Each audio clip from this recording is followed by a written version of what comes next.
on Lake. Boston again. Now he runs past umpire Ref Hodge now into ball to level Harrigan. This one is wrapped him on the pass and now he's gone. The plan has come to fruition. It was a very good ball by Mussington. I think Leon Lake told him, pitch it up. He won't get to the pitch of that delivery there, and level Harrigan has to go.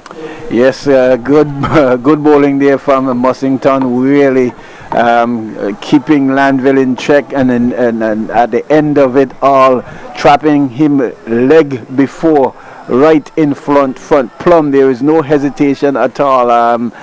Even Harrigan himself noticed that, and he's coming, walking back to the dugout looking very dejected because he has not contributed to the Razor Massive score with any significance, knowing that they are short of one of the main contributors in that person of Ashawn Hodge, and they will have quite a bit to do here this afternoon. When we sat and played the last, the bulk of the runs was scored by Pauls and Brown. They were the one who put them to some form of respectability in scoring 120. Now we have seen the loss of Landville Harrigan, one of the premier batsmen, and it'll be interesting to see what score they can put on the board. Well, interesting development for the Razor Massive is that it was that Brown is not available today. Oh wow, that's another blow. Brown will not be playing. I believe the new batsman is Ryan Benjamin, I think, number 22 for the Razor Massives, and he did open the batting in the last game, so I think so.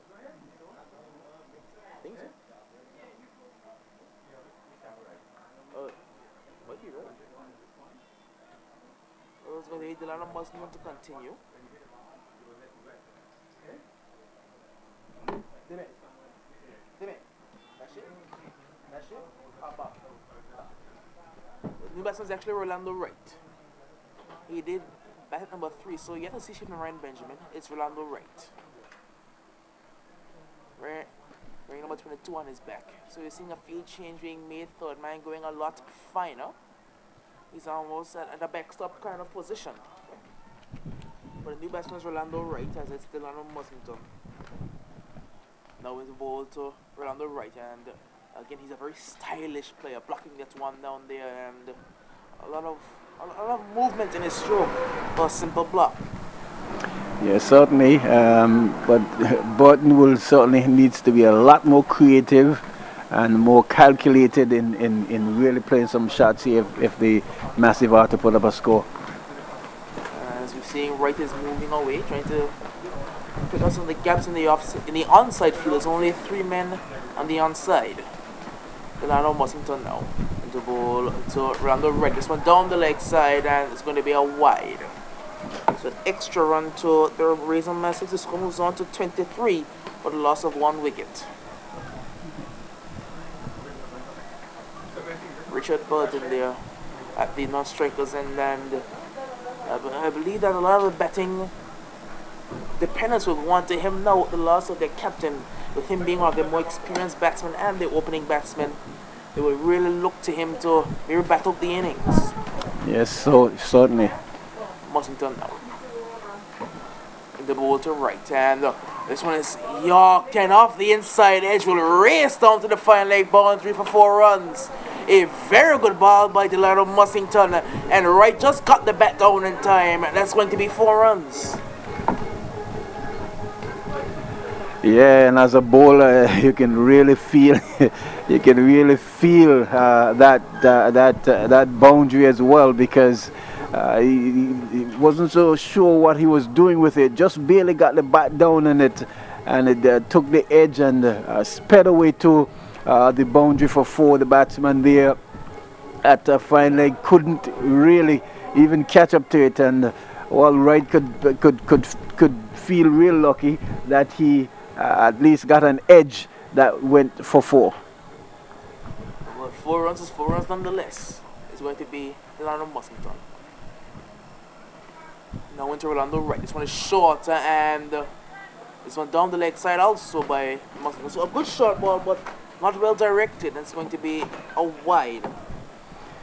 No, I guess feeling a little bit aggrieved from that Fortuitous 4. Came back with a bouncer, but ill-directed down the onside, and umpire Hodge could only signal wide. It's a very cool day here at the James Brown Webster Park. We're seeing some clouds overhead, but nothing really threatening rain. Just a lot of clouds and wind. Muskington now passes umpire Hodge into the ball to right. This one is short and cut away. There's a man at backward point in the form of Garvey Lake. That's going to be no run. So at the end of the 5th over, the Razor Massives are 28 for the loss of 1 wicket. Razor Massive 28 for 1, with the batsman being out there, Lanville Harrigan, who was trapped LBW by Mussington there. Pretty good over by Mussington, apart from those 2 wides and that edge that went for 4. I'm certainly sure he can feel happy with himself here. And the pointers themselves too can certainly feel like they're in with a chance to restrict the Razor Massive from putting up anything that will be difficult for them to chase. We have just lost the sun, so it's pretty cool and windy as well, and certainly good for the players out in the middle. Maybe a bit of darkness in the west, but nothing to really threaten James Brown Webster Park. It's going to be, I think, Oliver Walker to continue from the city end, bowling some right arm off spin around the wicket, it looks like. So it's going to be Oliver Walker. There's been some changes in the field. He wants his cover maybe a bit straighter, as the wind has caused the bails to blow off there at the striker stumps. A bit of delay as keeper John replaces the bails. So a bit of time for the batsman to really survey the field and look around to pick out a couple of gaps. An extra man at the leg side now. There's 4. One of them being Omari Banks. They are feeling rather about a shortish mid-wicket. Walker now into bowl to Richard Burton. Burton is down the track and pushing into the leg side. That's going to be no run. Walker back to his mark extremely quickly. That's one thing he does very well. He rushes the batsman. Walker tossing the ball hand to hand. Burton stepped away for a second. Burton wants all the time that he has. Seeing the wind is causing a couple of caps to blow off as well. This one blowing off the head of the very tall Omari Banks. Yes, really strong breeze here today. Walking out the bowl to Richard Burton. This one's outside the off stump, and it's going to be a wide. And there's a danger of Burton because to the spinner he chips down the track a lot, and I think Walker saw that and tried to get him out, but he was well back in time, was Richard Burton. Yes, and trying to Walker again, the ball to Burton. This time it's chipped into the leg. There's a gap there in the square leg region, and they should get 2 runs pretty easily. Both these batsmen are rather quick, Wright and Burton, and they do get 2 runs. So 2 more the total of Burton, who's on to 7, and the score passes 30 on to 31 in the course of over number 6.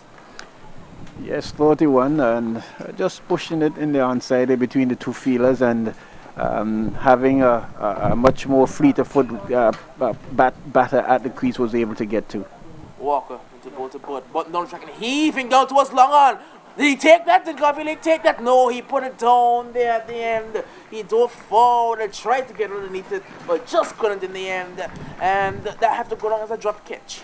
Yes, certainly. I thought he could have done better there. It was almost like he was trying to come forward in slow motion and just got to the ball. Walker now into Burton. This one driven down the track and just past the hand of Oliver Walker. They're trying to field, but they're only going to get a single. The score was on to 32. 32.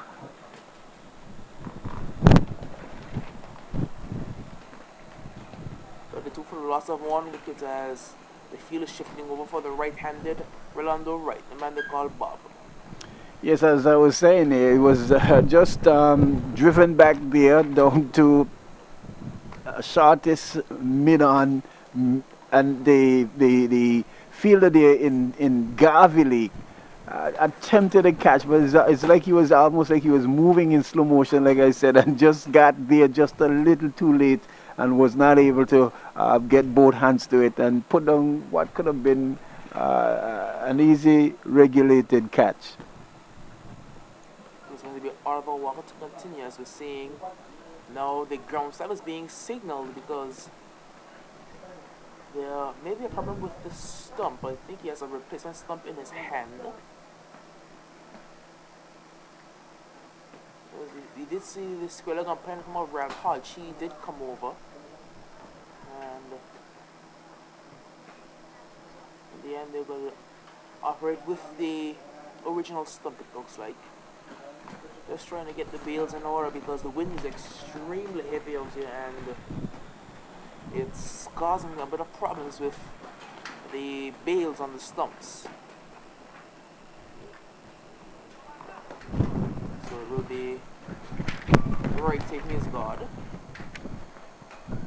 His first time facing, I believe, the off spinner of Oliver Walker. A much more leg side heavy field. But there's no deep on the leg side. Walker now to both Orlando right and right is forward stylishly, looking to block this one down the round. And that's going to be no run. But again, the practice shot he should have played because he could have played that one over a vacant mid-on region instead opted to block this one down. Walker to both Orlando right and back and looking at cut, but there's a man at point that will be no run. So at the end of over number 6, the Razor Masses are 32 for the loss of 1 wicket. Yes, 32 for the loss of 1 wicket, and that will end the end of the batting power play here this afternoon. And Razor Massive, they're just going along slowly. Like I said, there is no real excitement. You're not seeing a lot of boundaries being hit. They're just taking their time, nudging the ones and the twos, hoping and wishing that the bowlers will make the mistake and give away some freebies. But so far, so good, and it appears as if we will see a change of bowling from this other end dark. We know that usually around this time it would be Northern Lake, but you can see the is that the captain there in Lake trying to marshal his forces as well. We're seeing a bowler here, number 10. Who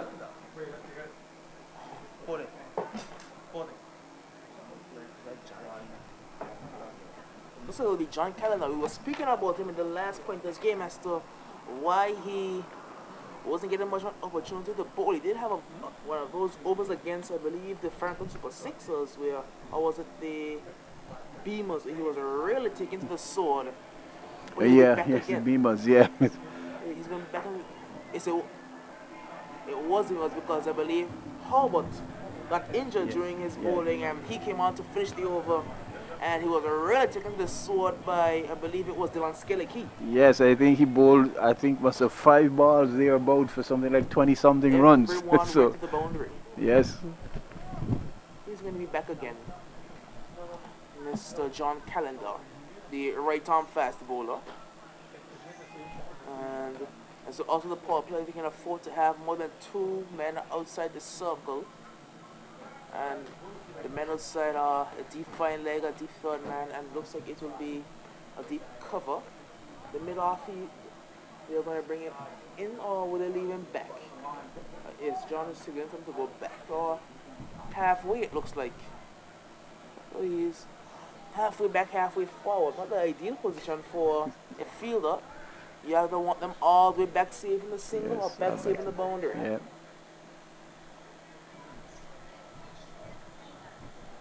It's going to be John Calendar, number 10. Runs now.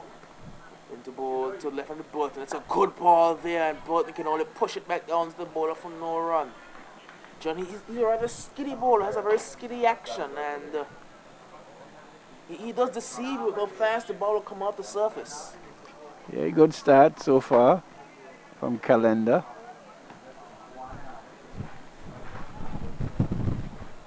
Calendar.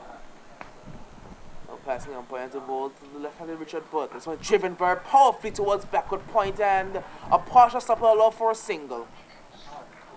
Good running by the 2 batsmen, a bit indecision, but they ran quickly and they got home in the end. So Bud moves on to 8, I believe, and the score to 33.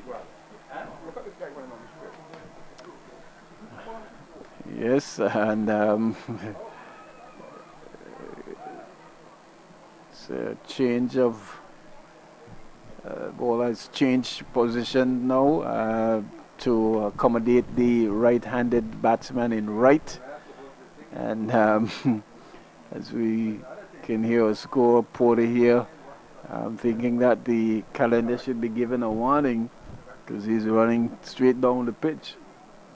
But to the left hand, he gets very close to the umpire in his delivery because he wants to be as straight as possible. Here is no calendar and the ball to right, and right is forward and pushing this one back down the ground. It'll be no run. He's not in much danger of encroaching when he is to the right hander, but to the left hander, in order to get as close as possible to the stumps, he sometimes gets into the line of vision of the umpire.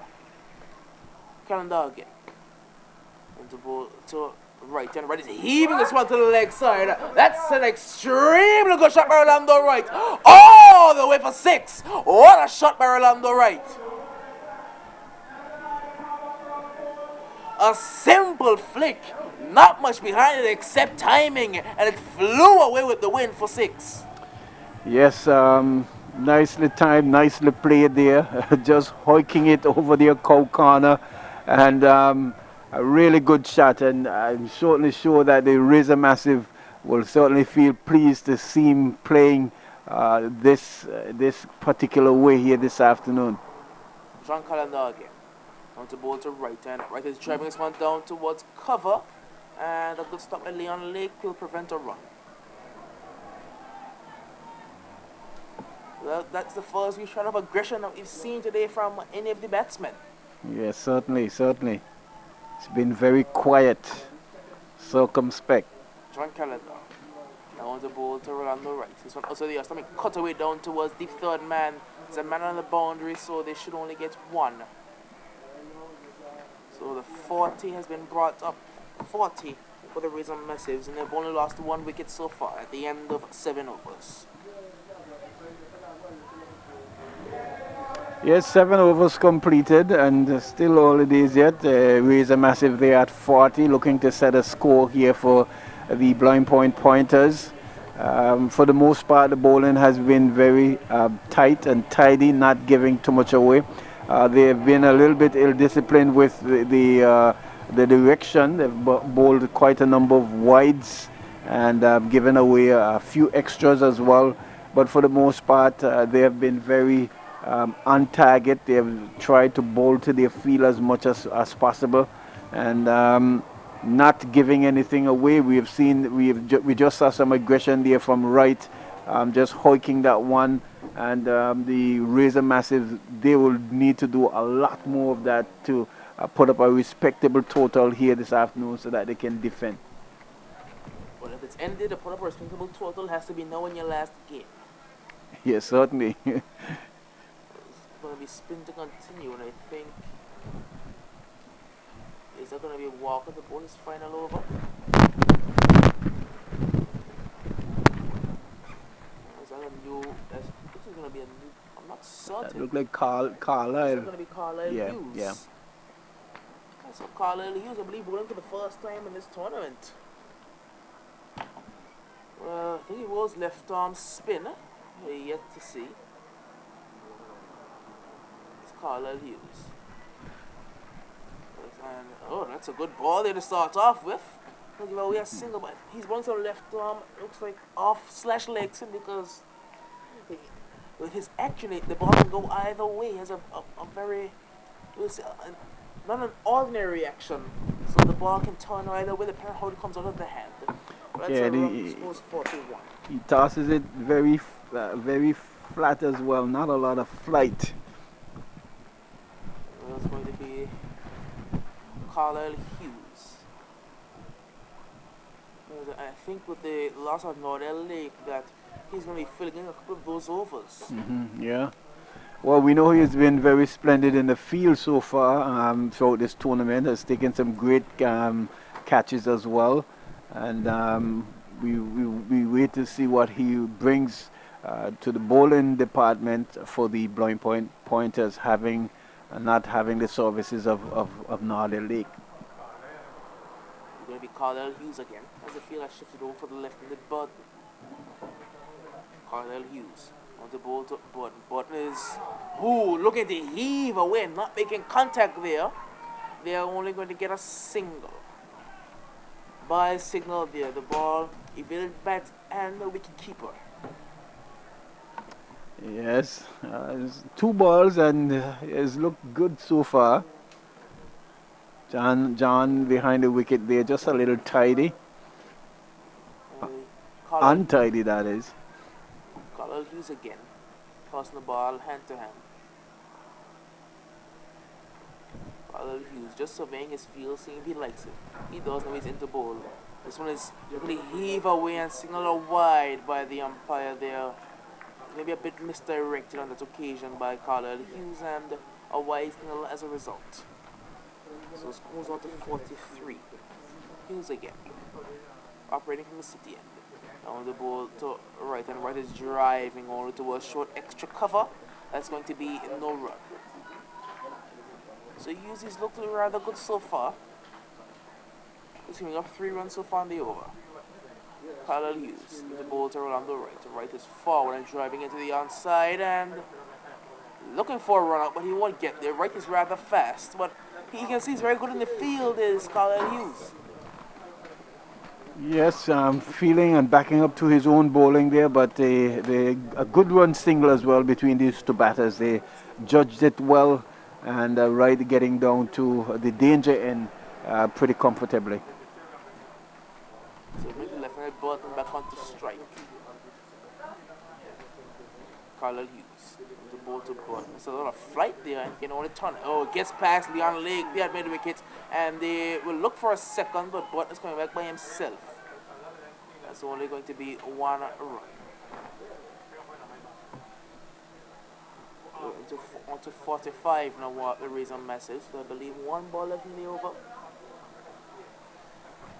Rolando Wright.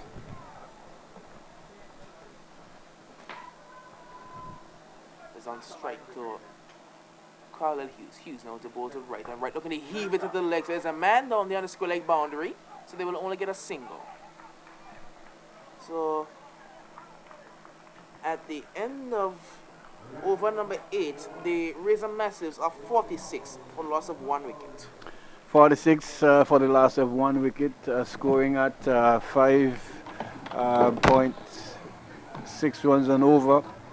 And a good over there from Hughes. This is the first time I've seen him bowl. I've seen him doing his exploits in the field as well. Pretty good over as well.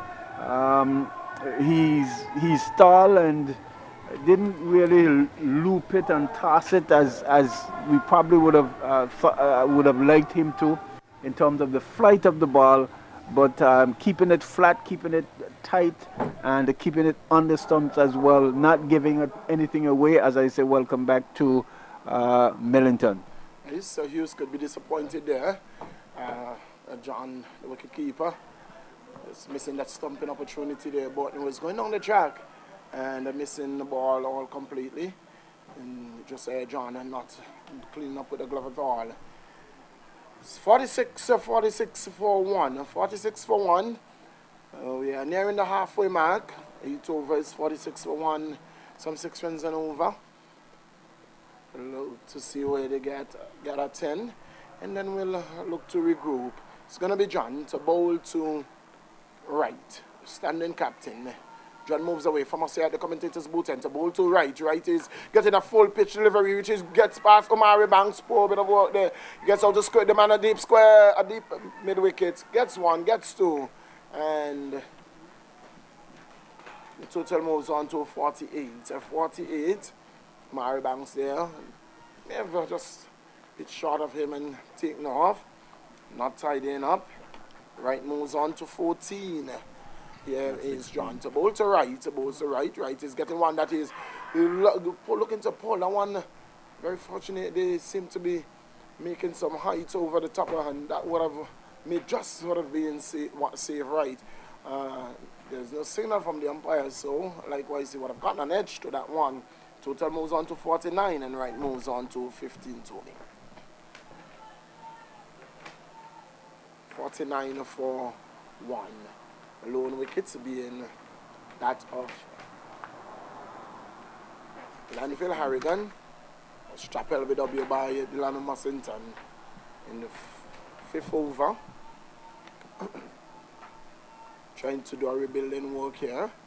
It's Wright along with Burton. Here is John around the wicket to Burton. Bowl, short, pull well. They've gone for 1. Will come back for a second. They're coming back for it 2. They will get it very easily. Burton gets home. He gets 2. Good looking shot. It was short and Burton very slow. That one not going to hurt Burton at all. And so Burton moves on to 10. To 10. He has been there from the get-go. And he's only on 10, Tony. We are into the 9th over. Yes, not. I think because he scores his runs so heavily on the onside here is Calendar now. So this one is played down the onside. They've gone for 1. The man after long on boundary, Dylan Mussington fails. Can't stop the single. 50 has been raised. His total moves on to 52. 52 it is for 1. Wright moves on. That's not right. That is Burton moves on to 13 scorer. 14 the scorer tells me. 14. And Wright is on 15. 16. Here is Wright. Going back and looking to Carter Hall. That one was too close, looking to force that one off the back foot. The ball was coming back, was too close for the shot. Very fortunate not to have gotten an edge onto that one. John Ahs and who's coming in there. No harm done. Here is John again to bowl to Wright. Pass umpire Hodge. Bowl to Wright. Wright is forcing this one down to the man coming off the 3rd man boundary. They've gone for 1. They will come back for a second. He had a lot of work to do. He had to come in and he had to move to his right. And in the end, Wright moves on by 2 to 18 and the total on to 54. 54 for 1 at the end of over number 9. Some 8 runs coming off that over, Tony.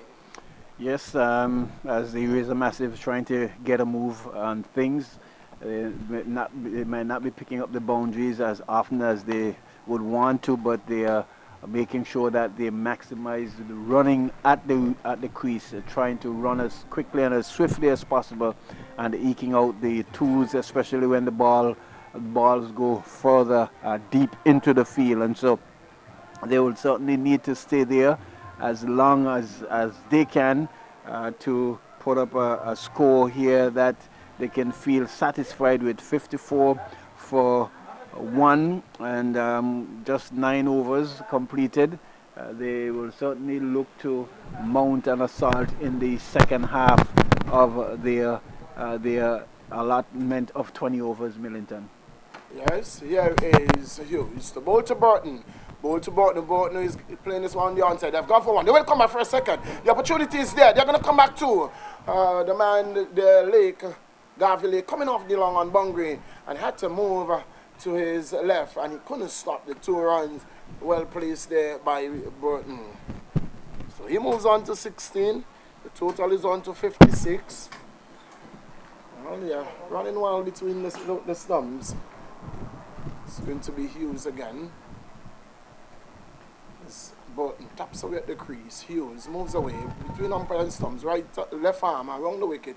Ball to Burton. Burton is running this one down to short out. They've gone for 1. Looking for a second. They'll come back for it. Oh, they're birds that. Well, but luckily that too, because Burton may have been caught short on that occasion. They get 1 in the process. The total moves on to 57 and Burton moves on to 17. With him is the standing captain. He's Wright is on 18. He's on strike, the right-handed batsman. Taps away, waits for Hughes. Hughes bowls to Wright. Is it on this one? It's in the air. Somebody's getting under it. Nobody's going to get there. Well, the catch is second. Brilliant catch. John running back over his shoulder. And that is always a hard catch. The catch taken. Lovely catch there by John. Right goes. Caught by there, John, of the bowling of Hughes. Hughes picks up his first wicket. And the man there, right, goes for 18. It's 57 for 2 in the course of over number 10. So Carlisle Hughes there, tossing it up. The batsman trying to flick it on the onside. Took a leading edge and lobbed high and traveling over there, the mid-off region there, and the fielder there in Calendar running back and taking a real judge catch. At one moment I thought it would have eluded him and I thought he would not have gotten hands to it, but kept his eyes on the ball and in the end was able to hold the catch and hold it well. And Calendar goes after contributing some 18 runs to the with a massive total, and I think that brings in the batsman there in Pauls, who had a good little innings in his last turn at bat and will be looking to repeat the feat as well. As I just want to say to one of our listeners who were asking where they can view on the stream, if you are listening, you can go to Mega Charles 54, that is Mega Charles 54, and view the proceedings and YouTube, or you can go onto the Digicel Play app as well and pick up the link there and view the live stream right here from the James Ronald Webster Spark as the sun comes back with us, Millington, and it's a lot brighter as opposed to the last 2-3 overs ago. Yes, and the cloud cover has moved, a very dark cloud cover, and it's gone on, and didn't leave us any rain at all. The umpires, they will restart. It's Jacob Pearls who has joined Burton. Pearls, we saw a magnificent innings in the last game to set up 120 for his team. Here is Hughes to bowl to Burton. Burton is coming forward and playing it on the onside. They're going to get runs here. They've gone for one. They're looking for a second. They're going to abort the thought because the fielder coming off the boundary there is Mohan, and he sends a return. So Burton goes on to 18, and it brings the right-handed Jacob Pearls for the first time. Pearls on strike, 58 for 2. Pearls stops away, wait for the left-hand bowler. Left arm around the wicket between umpire and stumps. The bowl to Pearls is Hughes. Bowl to Pearls. Pearls is going forward and driving straight back to the bowler on the bounce. No run resulting. The applause are going up. They're saying, man, you're doing a fine job for us today. Here is Hughes again to bowl to Pearls. From the city end, bowls to Pearls. Pearls to this delivery. He's driving. Man at extra cover fields. Can't score. Over coming to an end. And it's going to be the water break at this, the halfway stage. It's also a good time to remind you that it is because of our sponsors why this proceedings that we are carrying live here is possible. Our gold sponsors, Anglic, Semi Beach Resorts, Cuisinart, Frangipani Hotel, our silver sponsor, Najiko, our brand sponsors, D3 Enterprises, Lakes World, Funtime Charters, National Commercial Bank of Anguilla, Carita, Walgreen, Lane Home, and our other sponsors are Anguilla Air Services, Anguilla Community Action Network, Econ, Best Buy Supermarket, Tropical Distributors, Keshek Webster Carty, Heavenly Rail Estate, English Rose Restaurant, Radio Anguilla 95.5, Class FM 92.9, Digicel, King Ocean Services, Conrad Rogers, Sports Depot, Jamaica, and the Anguilla Electronics. They are the ones who are so ably giving us the opportunity to really put off this tournament, and we want to say thank you for your support, and we look forward for your patronage in the coming future. Millington, I've not seen Carlisle bowl, and we know him to be a tennis extraordinaire. He's one of those persons we know who is heavily involved in tennis. I've seen him bat for this tournament. I've seen him in the field and now seeing him with the ball in hand, and has looked pretty like he belongs, so to speak. Has looked very good for the little support that he can lend to the Pointers team as well, and really contributing here today, Millington. Very well so. I've looked around the park, and I recognize that most of our players, they are multi-talented. They play not just cricket, or they play football, they play tennis, they are involved in other sporting activities, and it's good to see. It is good to see. We know, as you said, that we know Hughes in the world of tennis, who have played tennis, who is now coaching tennis, and we've seen him. I saw him before playing cricket in our local league, but coming out here after a long layoff and really showing his worth. He still has some cricket in him, and he's really being beneficial to his team here today in this 3rd place playoff. Wonderful, yes, and all we can just always, well, as we say, good afternoon to Carl and to all of our listeners there. It's lovely cricket here, Millington. I'm certainly sure that we raise a massive in this second half as we enter the second half of their 20 over at bat. They will look to push on. They are at 58 runs for 2 wickets, just scoring at 5.8 runs and over, and will definitely need to do better in this second segment here. We know that the Blowing Point Pointers have got good batters as well in the likes of Omari Banks, Oliver Walker, Leon Lake to a lesser extent, and they will be certainly looking to put up a score here, raise a massive. I think I see that is that my cousin Oliver out there, Oliver McDonough as well, the manager for the Pointers. So he's getting his first game here this afternoon, Millington. Well, no, he is a substitute fielder. Oh, he's a substitute fielder. He's a substitute fielder. He's on the field for Prince, who had a bathroom break. Here is John to bowl over number 11. Over number 11. Pointers coming back here. Coming back well. Looking to hold the reins on Razor Massive, losing wickets at 22 and 57. They are 58 for 2. We're about to start the second half of this. The 50 overs, or the 20 overs, sorry. What can they get? Here is John to bowl outside the line of the off-stump. Hitting this one down to the man at the sweeper boundary. They've gone for one. Will it come back for a second? No. That one was on. The second one, the ball wasn't fielded cleanly, and Lake there fumbling, and the batsman said, no, we are not going to go through. That definitely should have been 2 runs. Button goes on to 19. The total moves on to 59. 59 for 2 in the course of over number 11. It's John. It's going to be bowling right arm over the wicket for the first time to Jacob Pearls. 2 Pearls. He has man on the forward square boundary. Mid-on. Short mid-wicket. Man at forward square.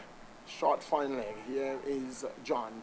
It's a bowl to Jacob. Jacob is coming forward and playing it through backward point. Gully area. They've gone for one. Man from backward point had to move away from his left. Move away to his left. Fielded. Couldn't stop the single. Pauls is off the mark, and the total is on to 16. Jacob Pauls is on 1. Timmy's Burton, he is on 19. John goes around the wicket, right arm around the wicket to Burton. To bowl, pass the umpire, bowl to Burton. Burton is coming forward, playing it on the onside. Can score. John shadowing and allowing McDonald to come across, and then he picked it up. No run resulting. The score remains on 90 and 60. He remains on 19, Burton. Here is John, and the ball drops from his hand, so he will have to go back to the top of his mark. On the onside, it's a long off mid-wicket. Short fine leg, and the man at the square leg boundary. Here is John. to bowl to Burton. Burton is hitting this one down to long on. They've gone for one. They're running very hard. They won't get two because that's the man Delano Mussington who fields cleanly. Total moves on to 61. Burton is now into the 20s. He's on 20. He's on 20. He's been there from the start of the game. We are into the 11th over. This the Anguilla Premier League. 3rd place playoff. Tomorrow it's the grand finale. Here is John to bowl to Pauls. Pauls is driving well, driving neatly. This one is going to go close to the fence. You can give up the chase because it beats Delano into the boundary. It goes for 4. That's a beautiful off drive there by Jacob Pauls. Opening the face of the bat, splitting the man at the mid-off and the extra cover, and it races away over this fast outfield, and it goes away for 4. Beautiful shot there by Jacob Pauls. Beautiful shot. It goes on to 5 and the total on to 65. Good looking shot there by Jacob Pauls. Continuing from where he left off last Sunday. Here is John. As Jacob taps away. Just slipping next to me, it's Mr. Alkin Rogers. We're going to hear from him. Here is John to bowl to Jacob. Jacob is getting one. He's turned on the onside. Can't score. Straight to Omari Banks. He's rehearsing the shot because it was short, it was slow. It stood up to be hit, and he just managed to just get in the area and short of Omari Banks. Over number 11 comes to an end, and at the end of the 11th over is 65 for 2. Razor Massive winning the toss and choosing to bat, Mr. Rogers. Yes, 65 for 1. As I say, pleasant good afternoon to all our listeners. Hoping that you, if you're not here, that you're enjoying the commentary. And we certainly look forward to seeing you tomorrow for what promises to be the clash of 2 giants. And without a doubt, if you miss that tomorrow, you'll be missing everything. And after the grand clash, we will have the closing ceremony where we will be awarding, probably over 50 for sure persons, closer to the 100 for what they would have done during this tournament. Here is Hughes, the bowl to Burton. Bowl to Burton. Burton is getting one wide outside the line of the off stump, looking to run it past the vacant third man, run it down to the vacant third man. Doesn't make contact. Ball which to be taken by the wicket keeper. Score remains on 65. Here is Hughes again. Tosses the ball from hand to hand between umpire and stumps. Bowl to Burton. Burton to the delivery. He's going, using his feet, playing this one to square leg. They have gone for 1. We'll come back for a second. Omari Banks just lazily coming off the boundary and sending the return. The score moves on by 2 to 67, and Burton on to 22. Burton is on 22. With him is Pearls. He's on 5. 67 in over number 12. But good running, I must say. They noticed that Banks was a little hesitant coming in rather slowly, and they decided to come back for the second run. So good heads-up type cricket that we just saw there between Burton and Pauls. Yes, very alert.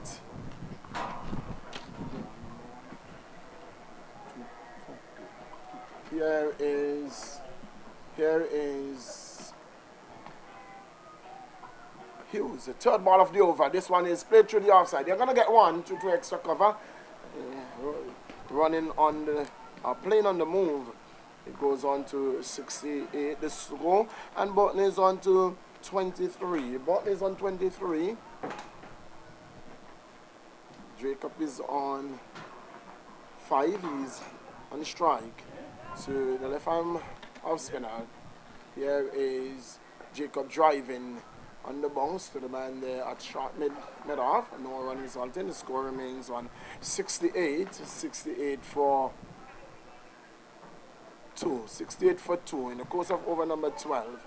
Here is Hughes, the ball to Jacob. Jacob is walking it off the pad to the man there at backward square. Can't stop the single, Delano Mussington. Total moves on to 69, and Pauls moves on to 6. Yes, Paul's taking his time here, but the last innings he played really was a peach. And even though you, John, would have seen him and known of his abilities, I didn't.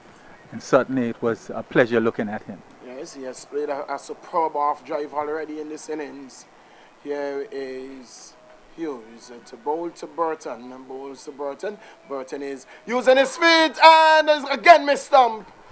For the second time has been missed-stumped there by the wicketkeeper, and a bye again. Total moves on to 70. The over comes to an end, and at the end of over number 12, it is 70 for 2. Afterwards, from Mr. Arkin Rogers, the next voice you're going to hear is that of Aidan Bryan. Well, certainly mis-stumping there by wicketkeeper John. He really should have had Burton dismissed and back to the pavilion. So luck going the way here of the Razor Massive and Burton, and no doubt they'll be happy. They are scoring now at just under 6 runs, and at this juncture I'm sure they would want to pick it up and be scoring between 7, 7.5, 8, and then to the end to really have a go. So these two here are going to have to try step it up a bit, with Omar Banks seem as if he's going to pick it up from the northern end. I say good afternoon to Mr. Bryan. Yes, and another player that I'm looking for the pointers that I'm not seeing is the veteran Hamilton. Hamilton, yes. I think I saw Hamilton on the bench. I'm not sure if he's playing. That's another spinner for the pointers that is unavailable today. So that's where we saw the man Carlisle Hughes having some overs from the city end, because with Herbert out, with Nordell Lake out, and now with Hamilton out, they are missing 3 of their premier spinners. But obviously they have done an injustice to Carlisle. I probably would get back, because I've looked at him and he has bowled extremely well here. So obviously he was sort of overlooked. Omar Banks now, from the commentary box into bowl to Burton, but the turn this one to the leg side, they're going to get a single.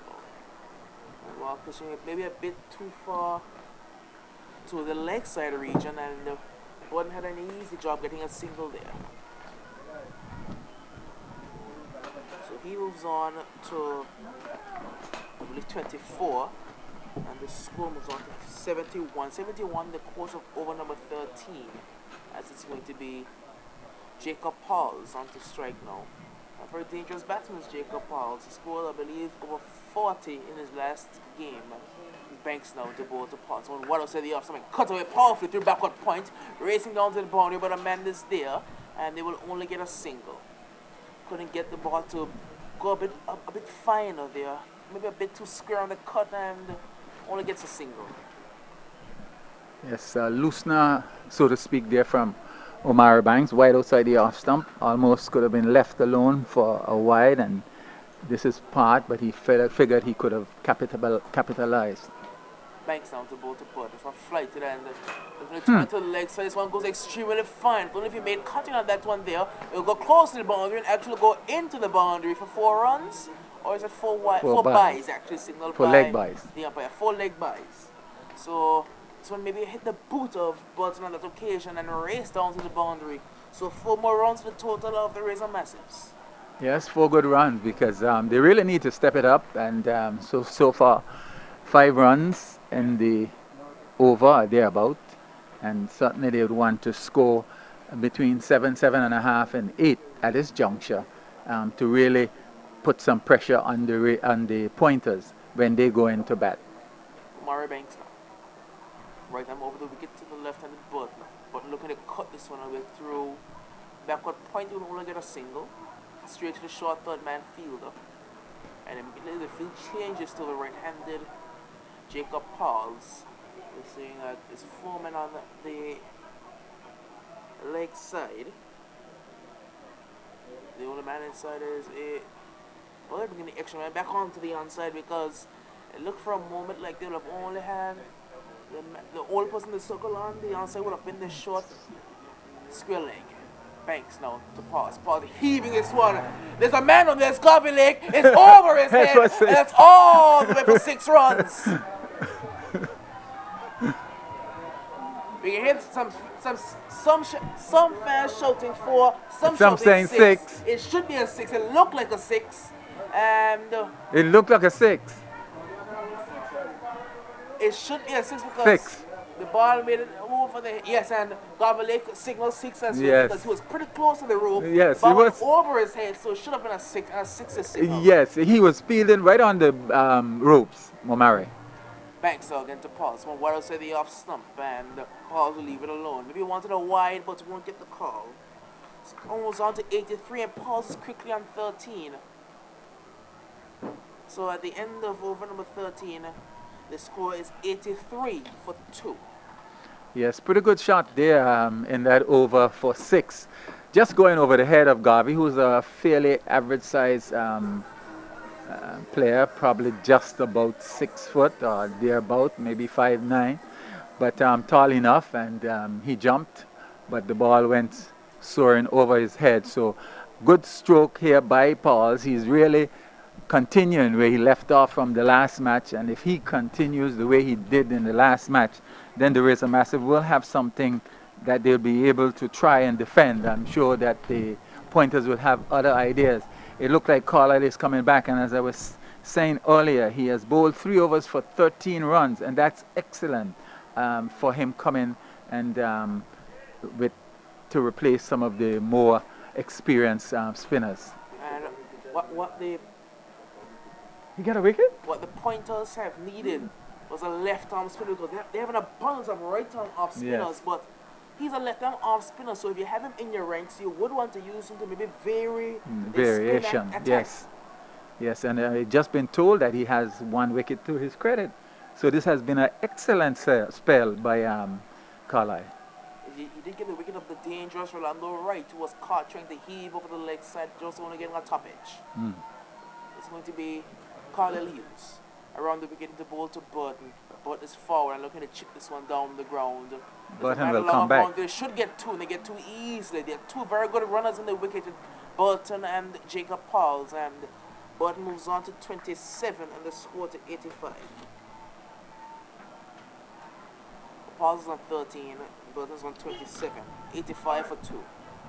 85 for 2 of the Razor Massive. So we're going along, maybe a bit slower, but they're looking good. Again, Burton down the track can only pick out Omar Banks a short mid-wicket this time. Well, the Razor Massive, they're doing maybe a bit slow, but you have to like that they have not lost an abundance of wickets so far. Carlisle Hughes on the ball to Burton, again down the track, and again picking out Omar Banks. So the field, the game is going on between 3 players now. It's Carlisle Hughes to Burton to Omar Banks. Richard Burton, the batsman, the left-handed opening batsman, and he's eyeing up that point originally. Wants to cut that ball through backward point. Hughes now into Burton. Burton again looking to get this one to the offside now, and he'll get a single. Go to running by these 2 batsmen.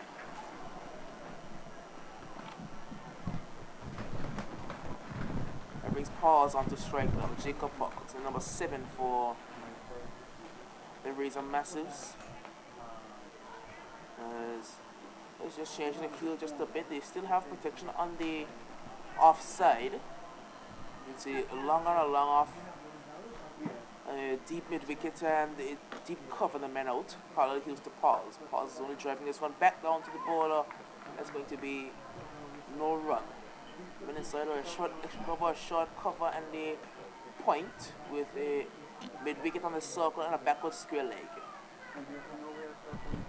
Carlisle Hughes, the ball to Jacob Pauls. This one is flicked away by Pauls, stylishly towards his deep square leg boundary. Man comes across, looking to get 2 runs. They get 2 runs very easily. That's fantastic running by these 2 batsmen. Yes, excellent running here by the 2 batsmen.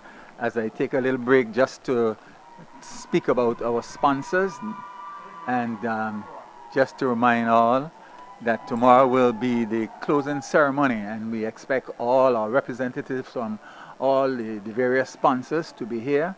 National Commercial Bank of Anguilla, Anguilla Printers, Anguilla Community Action Network, Carita Walgreen Lindholm, English Rose Restaurant, Anguilla Air Services, Tropical Distributors, Best Buy Supermarket, Kisha, Webster Carty, Heavenly Real Estate, Radio Anguilla 95.5, Anglec, Zemi Beach Hotel, Nagico, King Ocean, D3 Enterprises, Fun Charters, Fun Time Charters, Digicel, Conrad Rogers, Cousinard Hotel, class 92.9, Sports Depot, Jamaica, SDJ.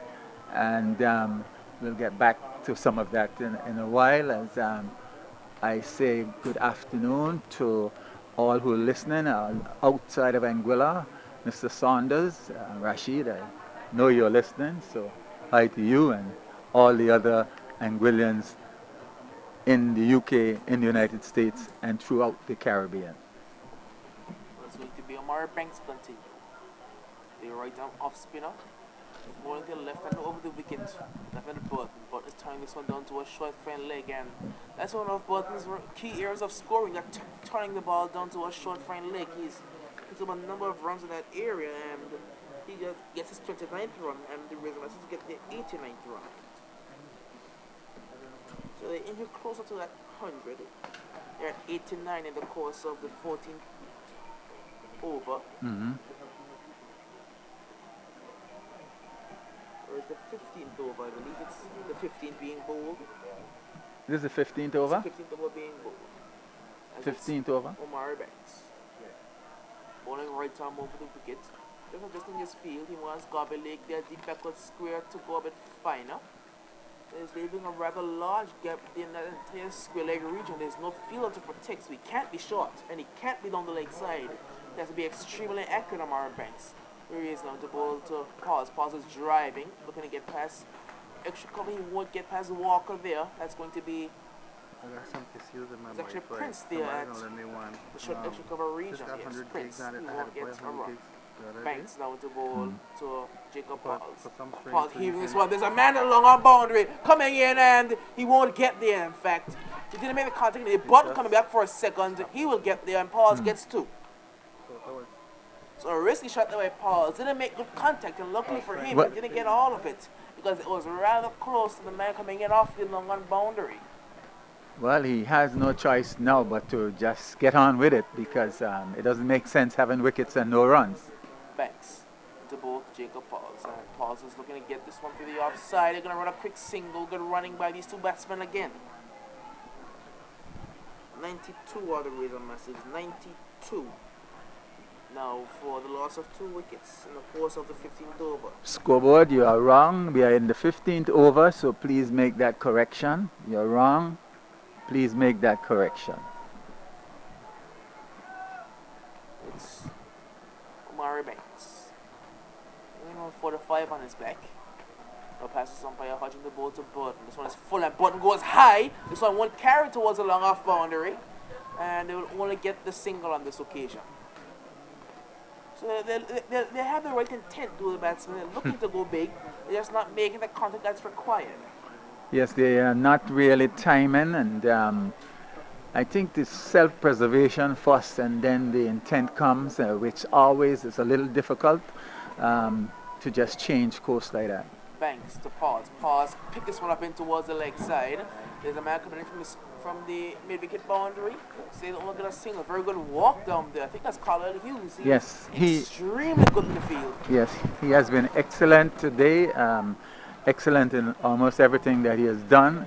Looked good bowling, exceptional in the field, and certainly they have him down on that boundary to prevent any boundaries, and he has done a fantastic job. So continuing the Razor Massive, I think this is where they would have to be speaking to their batsmen and saying, look, you need to get on with it.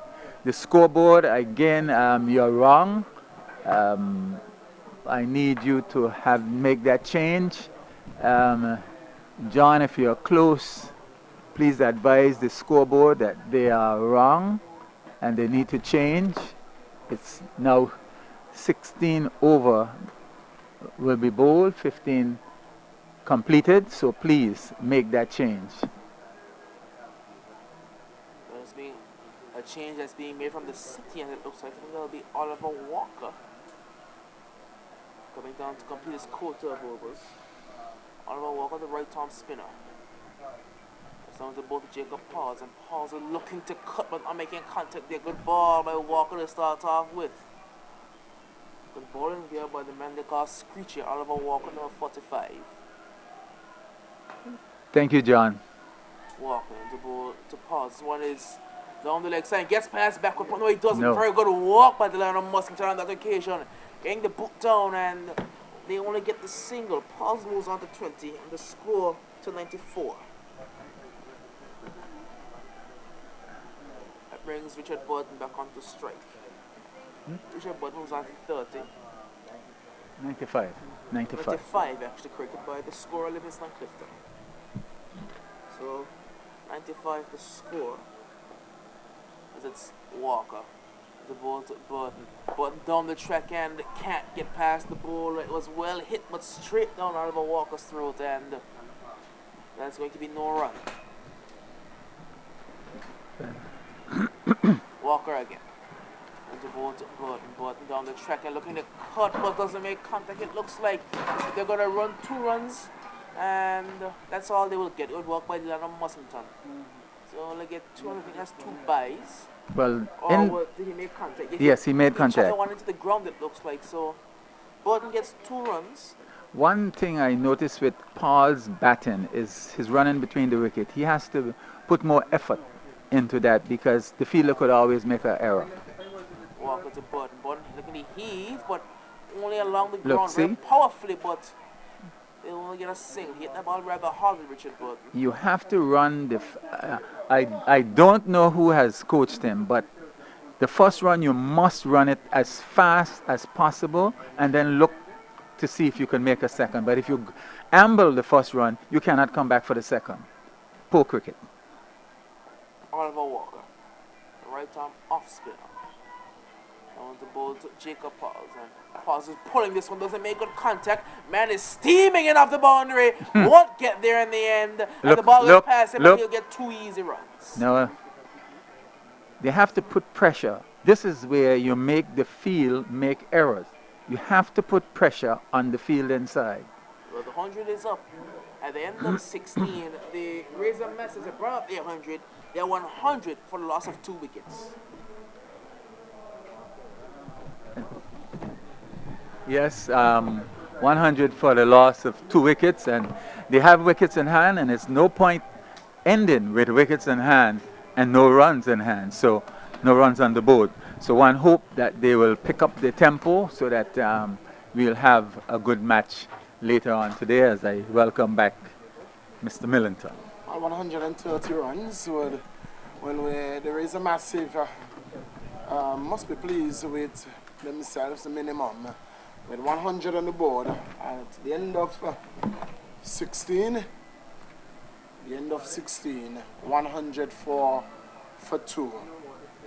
It's going to be Omari Banks who's going to be bowling to Burton. Burton is on 33. With him is Jacob Pauls. He's on 22. This ball is playing into the square. Back on the square, 4 runs. Lined on the leg side by Omari Banks. And Burton said, thank you very much, Mr. Banks. I'll be grateful for that early Easter egg.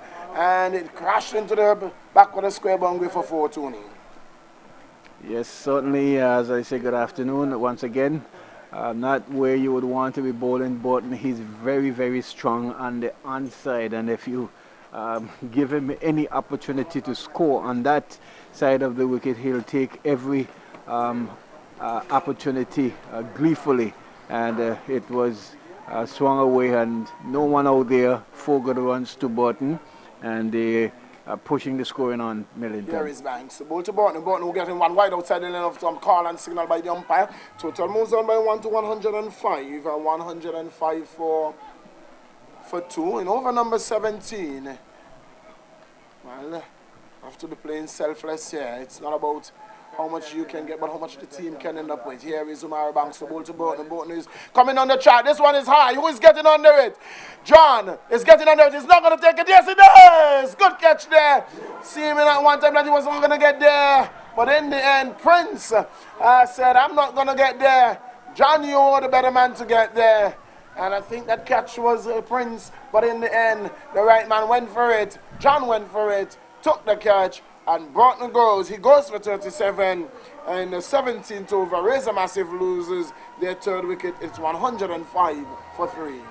Yes, Millington. Prince for sure didn't look too convicted about going to take that catch, and John realized it as well and really ran from where he was feeling and just took another splendid catch, 2 in a row, and well judged, well taken as well, because he realized like, okay, Prince is a lot closer to it and should be getting to it, but for some reason or the other he didn't seem to committed to making the attempt, and John certainly didn't let his team down.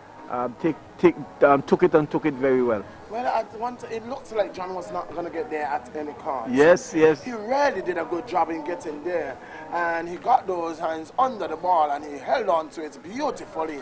That was a superb catch there, and 2 wonderful catches so far for the day by John. And all he has to do is to get an opportunity to bat and make some runs, come not out, it doesn't matter, and he'll get man of the match. He has played so superbly so far. Yes, yes, certainly. It is going to be Omari Banks. The ball to the new batsman, that's Otto. Well, Jacob Pauls is on strike. He pulls this one. This is going to go away for 6. That's a lovely shot over the head of mid-wicket. What a superb shot. Shot and taken advantage of by Jacob Pauls. It goes away for 6, and Jacob Pauls is spoiling the pressure on Omari Banks. Yes, Jacob Pauls picking up from where he would have left off in the last match he played. Really scored and actually equaling his total. If I go back to my records and checked here. Here is Omari Banks again to bowl to Jacob. Jacob is coming forward and pushing it circumspectly back down to the track to Omari Banks. No run resulting. Score remains on 111. Jacob Pauls is on 28. Otto yet to face a ball. Here is Banks to Jacob. Jacob is driving this one. It's in the air. Somebody's going to get under it there. No, it's going to drop short of Walker. They have gone for 1. We'll come back for a second. And 2 good looking runs there for Jacob Pauls. It doesn't matter how you get them, the fact that they're on the board. Total moves on to 113, Tony. Yes, Paul really pushing it on here. He's 8 runs away from his last exploit when they last played, and he's certainly pushing on, just playing it and middling everything nicely. Well, he didn't get the distance on that one. Yes, got the height. He middled it nicely, but not the distance. Here is Omari Banks again. Jacob Pauls looking nice in the wicket. Also, Jacob is looking to give himself some room there to hit this one over extra cover. The ball going back, coming in and missing that one altogether, missing the stumps. Fortunate for him. The over coming to an end at the end of over number 17. The Razor Massive winning the toss and choosing to bat their 113 for 3. Yes, the Razor Massive really looking to push on now. In their last encounter, they scored a total of 100, and they scored 120, and I'm certainly sure that they will look to go past that as well and set the blowing point pointers, something that they can really defend. We know the last time these 2 teams met, Millington, it was the blowing point pointers who would have batted force and scored 118 and really squeeze every life out of the Razor Massive in defending that 118 runs. And so whether Razor Massive can repeat that feat, we will just have to wait and see. Well, some 13 runs coming off that over. Delano Mussington is going to come back from the city end. Bowl some 3 overs in his opening spell. And he's going to be finishing from the city end. Right arm over the wicket. He's going to be bowling to Atto. I'm surprised I've not seen Brown. Scorer, is Brown playing? No, he's not here at all. They now have a chance to look at the lineups also given to us. It is going to be Delano Mussington to bowl to Atto. What I can say though to you Millington is that I really have to say kudos to Carlisle. He bowled very well, bowling some 4 overs, only conceding just about 18 runs and taking a wicket. Really good for T20. But he could have picked up more. He had 2 missed opportunities by the wicketkeeper, who couldn't affect those two stumping opportunities. Well, it's going to be Dylan Mussington to bowl to Atto. Mussington from the city end walks, then he breaks into a small run, then he runs away. Passes umpire Proctor, ball to Atto. Atto is getting a slow ball, he's on the onside, can't score, straight to the man on short mid wicket. Leon Lake is in attendance there, no run resulting. The score remains on 113 for 3 in the course of over number 17, of over number 18, with 2 overs to go. After this one, here is Mussington to bowl to Atto. Passes umpire, ball to Atto. Atto is getting one. This is sitting down too long on. The man coming off the boundary is not going to get there. They've gone for one. We'll come back for a second. They are going to get that too. Total moves out to 115 for 3. Atto is off the mark. He's on 2. 115. 135 is a good place to end. They will be looking for a touch more than that. 140 maybe. Here is Atto to bowl to. Here is Mussington to bowl to Atto. Atto to this delivery is getting one wide down the leg side. They're going to go through for a single. They're going to get it too. So they're going to get it. 2 runs added to the total. Total moves on to 117. They run. The ball was wide down the leg side. John didn't take it cleanly. And in the end, the batsman crosses over, bringing hard-hitting, informed Jacob Pearls into strike. Pearls, he's on 30. Tops away at the crease, waits for Mussington, who passes umpire, bowl to Pearls. Pearls is hitting this one.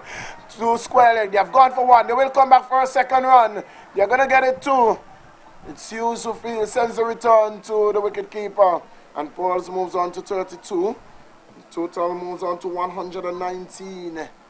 119, some 6 runs so far in this over.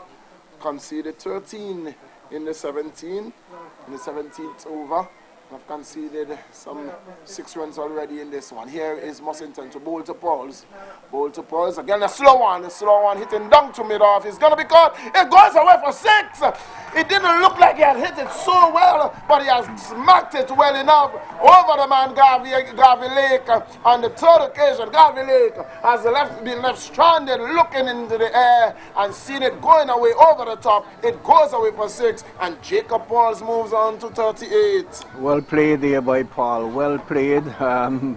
Over pitch, almost making it into a full toss, and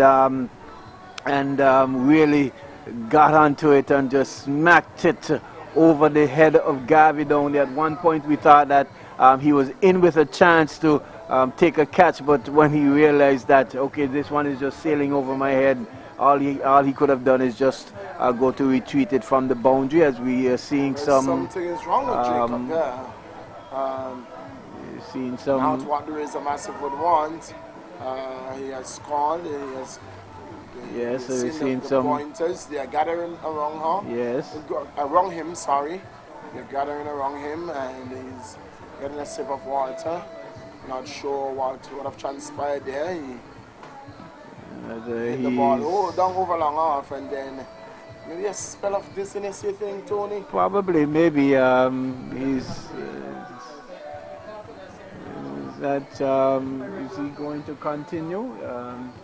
Yeah, he looked as if he's going to continue. So maybe just a little bit of excitement and a little bit of tiredness, so to speak. A lot of energy, exerting a lot of energy to power that one over the boundary.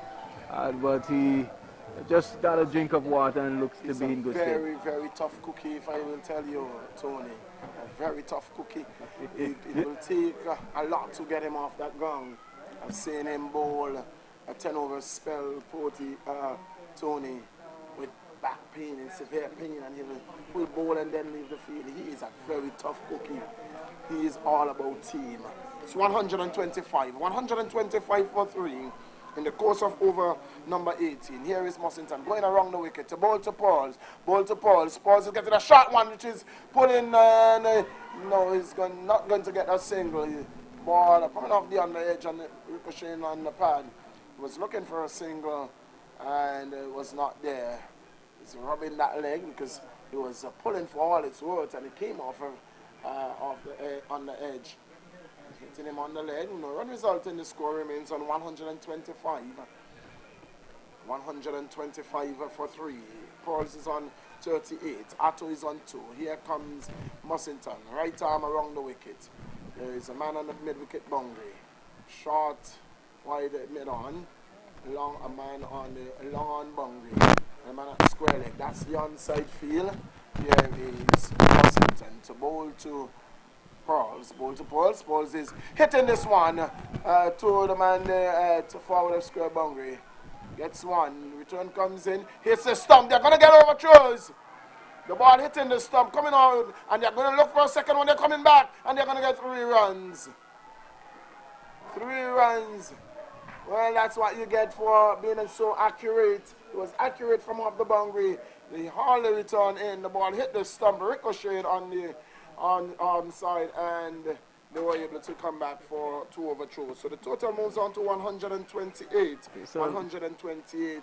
Percy is on 41. Atto is on 2. And at the end of over number 18, it's 128. 128 for 3. Tony, a very good position to be in. Very good position to be in, and runs on the board. Runs on the board. But the pointers have just a little bit tardy in the field. I'm not sure where John was when that ball ricocheted from the stump, whether he had a chance to.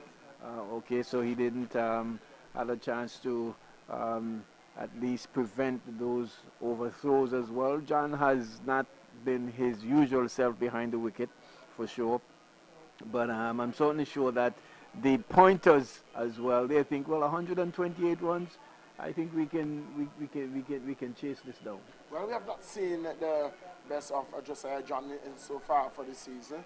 Oliver Walker has fallen away, has lost that touch, that sting that we saw him with from the first game. So Umari Banks and Leon Lake will have the bulk of the work to do. Well, I spoke to Walker last weekend, and he was saying that he hadn't had a chance to practice in the nets. So his form has been off the boil a little bit. So whether he would have had a knock in the nets throughout the course of this week, we will wait and see. But I'm certainly sure that he would want to be contributing to whatever total the pointers will have to chase here this afternoon. It's going to be Omari Banks in over number 19. Delano Mussington leaving the field to bowl in that over. It's Banks, the ball to Pauls. Pauls is sitting this one in the air, off the edge. He's going to get runs. He might just get 4 runs. It is running close to the third man boundary, and he goes into the boundary 4 runs. That's the substitute, Oliver. They're coming on, and the ball coming off the outside edge. Jacob was looking to give himself some room there to hit the ball inside out over extra cover. He got it off the edge. He got the desired result. Not the place, but the desired result.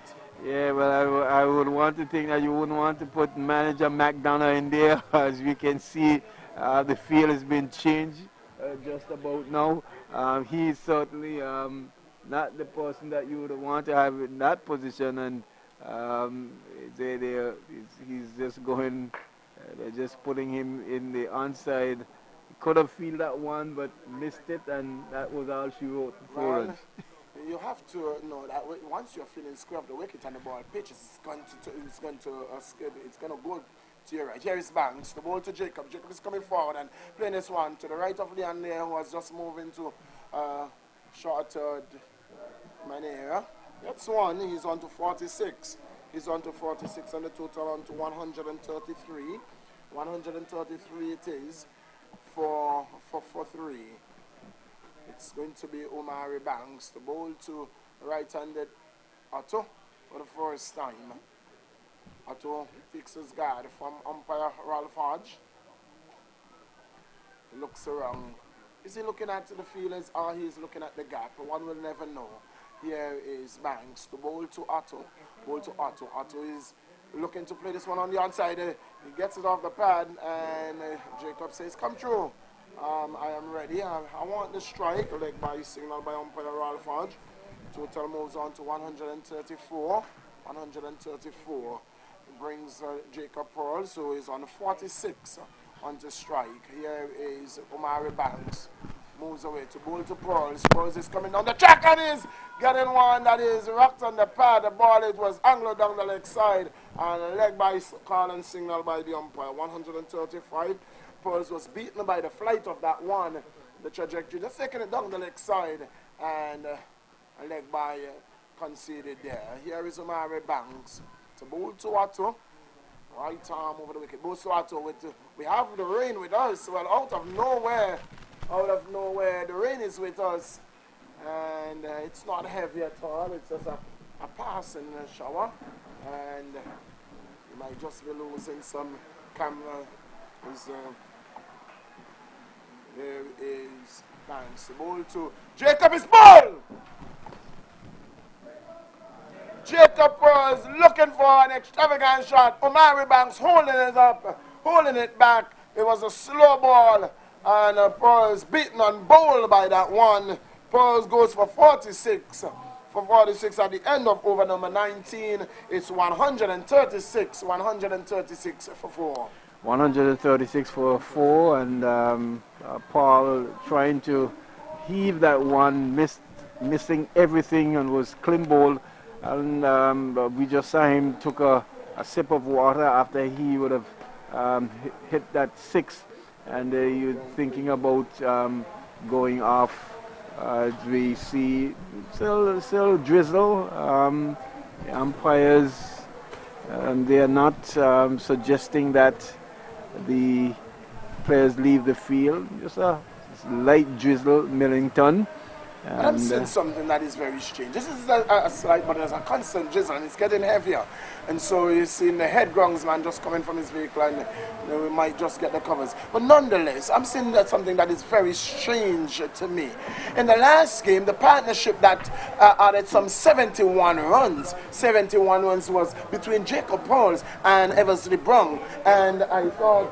And at the time, I thought Eversley Brown would have come in at the fall of that wicket, but we are now seeing Eversley Brown walk into the wicket. I'm not sure about the batting line up there at all. Well, we were told that he was not playing today, so whether they have made some adjustments as drizzle is still... We have some moisture going onto the surface, but it's the final over, and so the umpires are going to look to get it out of the way. Here is John to bowl to Otto. Bowls to Otto. Otto is getting one that is bowl. Going down the track and looking to hit him. I don't know. That's a nothing shot. His head was high. And Otto goes. Bowl by John for 2. And it's 136. 136 for 5. 136 for 5, and we might see the ground staff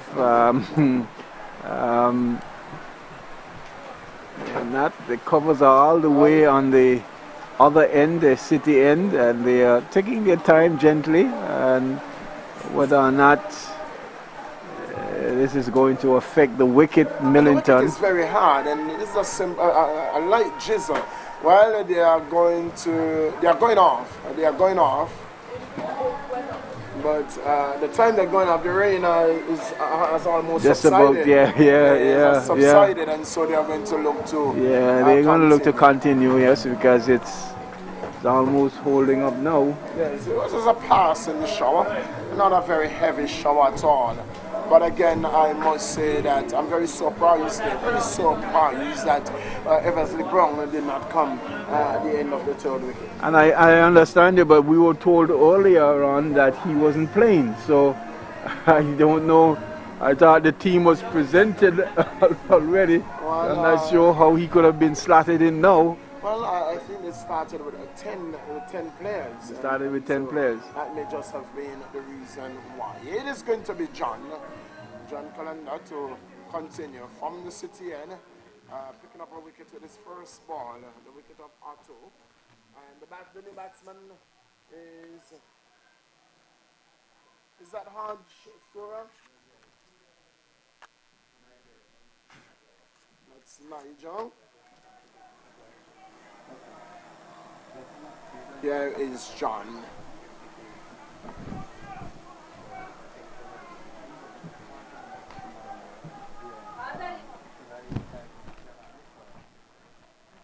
So ball to the new batsman. That's Nigel. So the last wicket fall was that of Otto.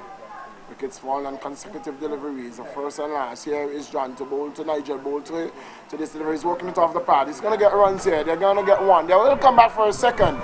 And they will get it easily too. Total moves on to 138. 138 for 5 in the course of over number 20 in the final over. Here is as we welcome those persons who are joining us on Lloyd Gums Live.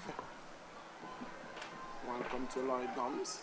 Here is John to bowl to Nigel. To this delivery is stumped. Yes, he's gone. He's gone. He's gone. Stumped by the wicketkeeper, Josiah John.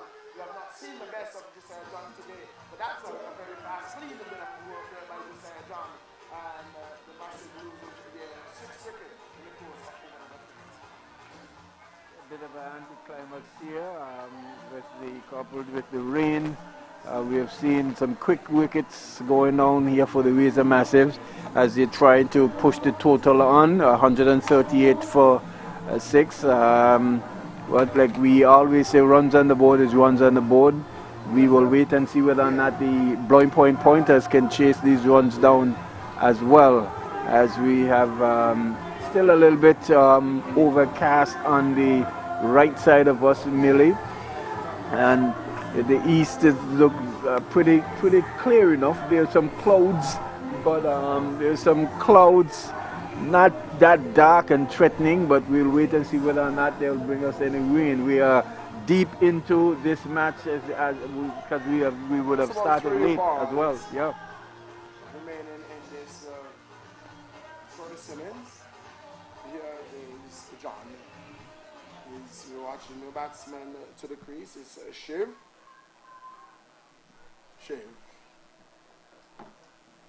Taps away, waits for John from the city end, passes umpire Proctor, bowls to Shiv to this delivery. He's getting one outside the line of the off stump. He runs it down to third man. They've gone for one. We'll come back for a second, and they are coming back. This could be trouble here. They get home. So the 140 has been raised. 140. Shiv is on 2. With him is Brong. Brong is yet to face. Shiv taps away, waits for John. John passes umpire ball to Shiv on the line of the leg stump. They could get run here, and they refuse that single. That could have been the winning run. That could have been the one that could have kept them he was more ahead. He was more concerned with the impact, that is. I was heading down the leg side. I had absolutely no chance. He's standing on leg stump. Here is John with the final ball of the innings. So ball to Shiv. Shiv to this delivery, sitting is into the ground, over the top of the batsman. They've gone for one. We'll come back for a second. They're going to get it too. As Garvey coming in there very attentively. Sends a return. That's the end of the innings. That's the end of the over. It's 142. 142 for 6. At the end of 20, and not a bad place at the end of the first 22. Well, yes, the Razor Massive. They started off very slowly, that is, in trying to accumulate runs. Would have lost a number of wickets as well, but then we had a partnership between Jacob Pauls and Burton, who scored 36 and 46 respectively, and has given them every opportunity and every chance here for them to at least pick up their first win in this ANGUILLA Premier League T20 encounter, the first of its kind as well. So they could feel very satisfied with the runs that they would have scored, and they're certainly going to look to defend it as well. The pointers could probably say, well, we just let it get away just a little bit there in the back end of things when Pauls and Burton was going great guns, but they will feel comfortable that they can chase this 142 runs down, Millington. Yes, well, Tony, I must tell you that that was a good comeback there by the Razor Massive. You know, they were 58, some 58 runs at the halfway mark, and to score 142 would mean that they almost double their total, and that was a good comeback there by Razor Massive. Really good comeback as well. Like I said, they are still searching for their first win in this competition, and they have given themselves every chance and every opportunity to do so this afternoon. We are deep into the course of the afternoon because of the late start. We usually get underway somewhere in between the range of 1:30, but there's still a lot of cricket to be played here this afternoon. The Blowing Point Pointers, they are certainly going to set out the chase. I'm not too sure whether or not we'll have as long a break as we usually have throughout the previous matches as well. But what I can do is just to tell you that we are at the break, and in short order we will see the Pointers chasing a score of 142, 143 for victory, as we see the groundsmen there going to do some preparatory work for the second half of this innings. And Millington, we can just go to our sponsors. Not too sure whether or not we're going to take the break or whether or not we'll continue throughout the course of the afternoon. But sponsors, gold sponsors, that of Anglet, Zemi Beach, Cuisinart, Frangipani Hotel, or silver sponsors, Nagico, bronze sponsors, D3 Enterprises, Lakes World, Funtime Charters, National Caribbean Commercial Bank, Carita, Walgren, Lindholm, and other sponsors as well. Anguilla Air Services, Anguilla Community Action Network, Best Buy Supermarket, Tropical Distributors, Keisha Webster Carty, Heavenly Real Estate, English Rose Restaurant, Radio Anguilla 95.5, Class FM 92.9, Digicel, King Ocean Services, Conrad Rogers, Sports Depot Jamaica, Anguilla Electronics, and if we would have not mentioned the Anguilla printers, we really apologize for the excluding them in our earlier broadcast as well. We want to thank the Anguilla printers. They are the ones who so ably produce our scorers with the score sheets as well. And had it not been for them, I'm sure Livingston would have definitely need to pay quite a bit for those score sheets as well. So we want to thank the Anguilla printers for coming on board and for assisting as well. Millington, your thoughts on what we will see here as we continue our broadcast right here from the website. Just before we go to that, we can't forget HMP, the guys who have been doing a tremendous job for us here on the scoreboard, and we are grateful for the work that they are doing along with the officers. We are grateful having them here. We are grateful for the man himself, Livingston Clifton, that's Sporty, who has been scoring every run in the scorebook so far this season. Also, all of our online carriers, Mega Charles 54, is present. These who are streaming live on Digital Playgo app. Lloyd Gums himself, he's here, ensuring that those in cyberspace catch our coverage live and lively. We can't forget, indeed, Class 92.9 and Radio Anguilla. Those are the entities who are ensuring that our coverage goes live and lively around not just Anguilla but in cyberspace. And we are so grateful for having you. For those who are listening to us, again, we say thank you for taking time out from your busy schedule and sitting back and enjoying the coverage that we are trying our very best to bring to you, the best we can right here from the James Ronald Webster Park. On behalf of all the commentators we have had so far for the season, Tony, the man, Doc himself, who's right here, Keith Stone Graves, Ralph Hodge, one of our umpires, and from time to time he will sit into the commentators box, Mr. Alkin Rogers, and all those, Mr. Kentish.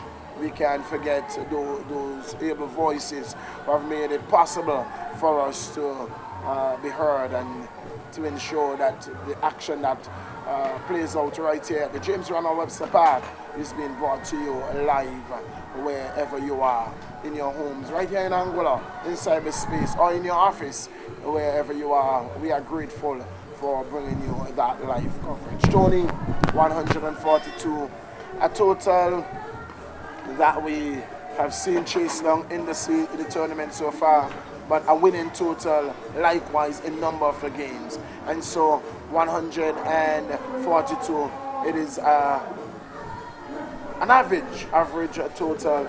The runs on the board are runs on the board. Cricket is a game of glorious uncertainty. We have seen, again, Razor Massive were asked to chase 118 and they couldn't. Can the table turn today? It's all to see. Well, yeah, it will be an interesting encounter because the blowing point pointers, they don't bat that deep, but they've got some pretty good batters as well at the top of the order who can, really do some damage. You have the likes of Omari Banks, who is one that will stick and stay at the wicket as well, the likes of Leon. And so it will be interesting to see how well the Razor Massive bowlers apply themselves to defend the runs that they have put on the board so far. So it's going to be all up to the bowlers for the Razor Massive, more so than the batters for the blowing point pointers. I think that the Razor Massive have given themselves a good chance to really turn the numbers and turn the tables on the blowing point pointers and seal that third place spot as well. They're still in with a chance to do that, but it's all to see here this afternoon. We are at the break. The umpires are out on the field. The groundsman are there. The roller is there because we had just a little sharp light shower, so to speak, nothing too heavy that will cause any concern or any damage to the wicket as well. But we have a game on our hands here this afternoon, Millington. Yes, and again, as we are speaking, we are seeing a light drizzle coming across the ground, and we are seeing clouds coming overhead, Tony, and a very cooling, chilly breeze is blowing across the ground.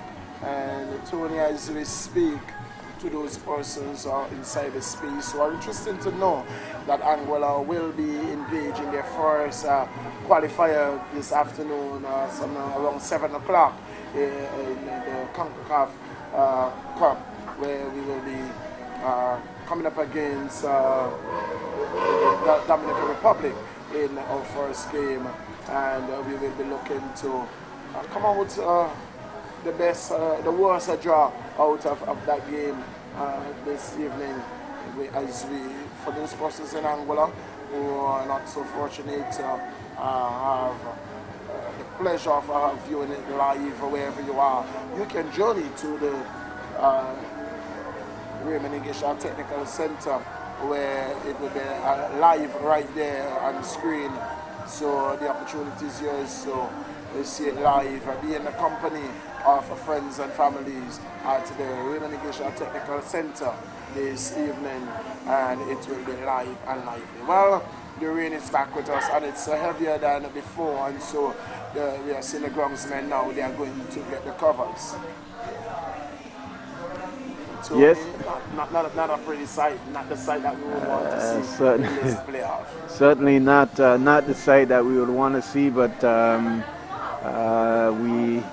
we are happy for the showers of blessings, that is, but it's going to put a halt in the cricket. Yes, you mentioned about the Anguilla taking on the the Dominican Republic there in Miami in their first World Cup qualifying encounter as well. And the Football Association is asking you that you can view the match live right there. I think the match is supposed to start somewhere around 6 o'clock. They have got everything set up there, and it's just for you to just come out and support. Asking you to show your patriotic support for the Anguilla boys as they do battle against the Dominican Republic as well. And I've had the chance to watch Dominican Republic play the Dominica, that is, and there seems to be a very physically fit team as well. And so our players would definitely need to be up to the task to really, if we can't win the match, hopefully a draw. If we can't draw it, hopefully not too bad of a loss. They're certainly going to be up against it with the Dominican Republics. They are playing in Miami, their home game, that is, and so we are asking you to come out as well. You're not missing any cricket. The little drizzle that we just saw came and went, and so the groundsmen there in Bobby and his assistant there, they are trying to do some rolling on the pitch, what have you. There is a strong breeze as well, and so whether it will take the passing cloud away from us, we will just have to wait and see. But it's not as bright as we are accustomed to in these encounters. But that's what it is here. We will wait to see when we are going to start. But there's quite a bit of in the air. Millington, the West Indies did play very well to at least get a draw in the first test match as well. Kudos to them, but I think they will be knocking themselves to say, well, in the first innings, I think we didn't at least put on enough runs. They should have at least given the Sri Lankans something over a 200-run lead to be in with a chance to press home the advantage. But having said all of that as well, the Sri Lankans, you have to say kudos to them because they fought back very well. The West Indies in the end, all even, Stephen, and you will say desired result for both teams? Well, maybe so for both teams, but for the West Indies, I think they shot themselves in the foot. Not only that they batted as well as we would have hoped in the first innings, when they came back on the second day, the third day of play, one would have hoped that the likes of Cornwall would have been able to bat for an extensive time. It wasn't to be. Nonetheless, West Indies coming out and they drop catches at crucial times, and so it put them on the back foot. And when you drop catches, you are made to pay. And so that's what happened for the West Indies. Nonetheless, a draw, they would be satisfied with that. Again, the guys that did it in Bangladesh, they came home and they showed you why.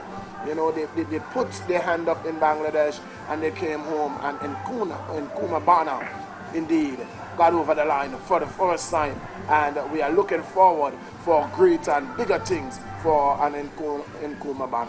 It was interesting. I was listening to an interview there with the former West Indies batsman coach in Toby Ratford, and he said he was at his home and he saw a missed call and realized that it was Bonner, so he took up his phone and called him back to find out whether or not it was just a mistake or not. And to his surprise, he said that Bonner was trying to ask for some coaching tips. He didn't feel that he was accommodating the bowlers in that of Lackman very well, and he said that he was able to look at the clip and realize where he was going wrong, and sent him back the the findings as to what he needed to do to counteract the challenge that was posed by the Sri Lankan bowlers, because they were very, very disciplined, even more disciplined than our bowling. And Bonner said he was able to put that knowledge that he got from Radford to see him score the 100 runs and becoming not out as well, batting very well. What we can say, as we just digress just a little bit, that tomorrow it's the big encounter as well with the Razor Massive and the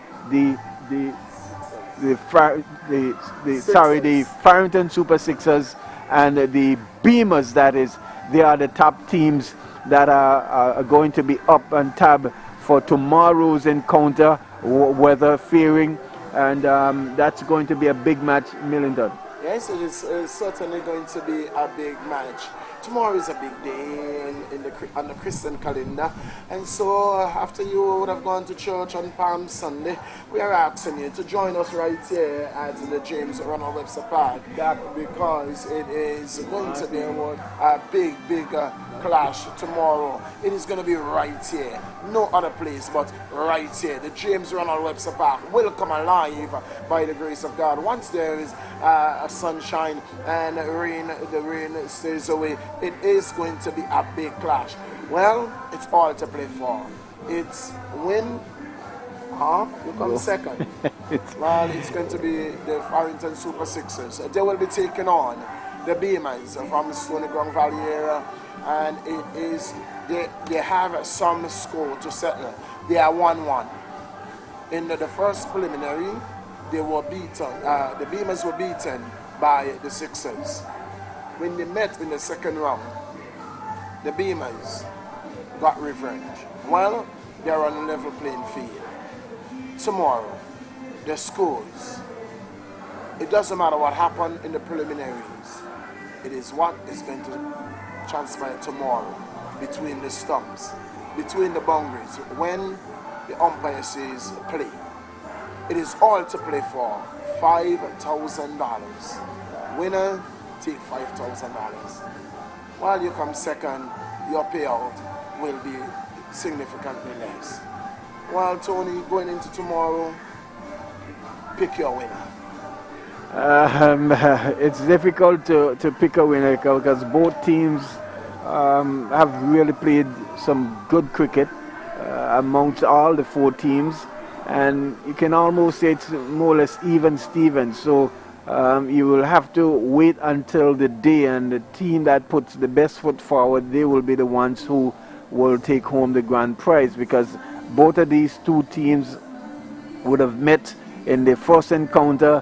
The Super Sixers just got home, and certainly sure that the Beamers are saying, well, you know what, we gave away that one as well because we were not as good in the field as we needed to be. In the second encounter, the Farrington Super Sixers and saying, well, you know, we gave that one away as well. You can see that when the Farrington Super Sixers played the blowing pointers, they won the toss, did not hesitate whether or not to bowl first. They went straight to bat, put a big total on the board of over 190 and defended it very well. And so with that mentality, they're certainly going to say, well, you know, we would have lost to the Beamers the second time around, but this time it's for all the marbles, and we're certainly going to play without any fear of favor.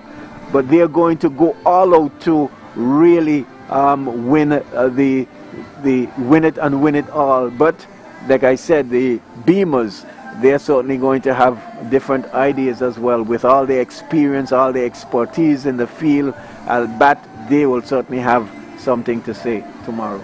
Yes, well, the Beamers, well, they have a bit of injuries in their camp. Nonetheless, they will be coming out and looking to be firing on all cylinders. We know the Farrington Super Sixers and the likes of J.L. Richardson, and what we have seen so far for the the Super Sixers, Tony, is that not only that Jadel Richardson is in prime form, we have the captain who is speaking at the very right time. He came in the last game as some 90 odd not out, 89 not out, and we are really thinking that tomorrow we saw even the likes of Proctor opening the innings in the last game, and the Farrington Super Sixers changing, mixing and changing, and they are looking good. Cricket will win at the end of tomorrow. Yes, certainly, and as we see work and still being done on the pitch, so to speak. I don't know about for you, Millington, but we will certainly want to put in a plug there for Master Control to, if you're listening to us, to take the cue from us, because we certainly need to go and recharge our batteries, because we know after the break it will be action to the end. So Master Control, if you're listening to us, you can probably take the cue from us to head back to Control, and when you get the cue from us, we'll certainly be happy to be joining you again with the chase by the Blowing Point Pointers.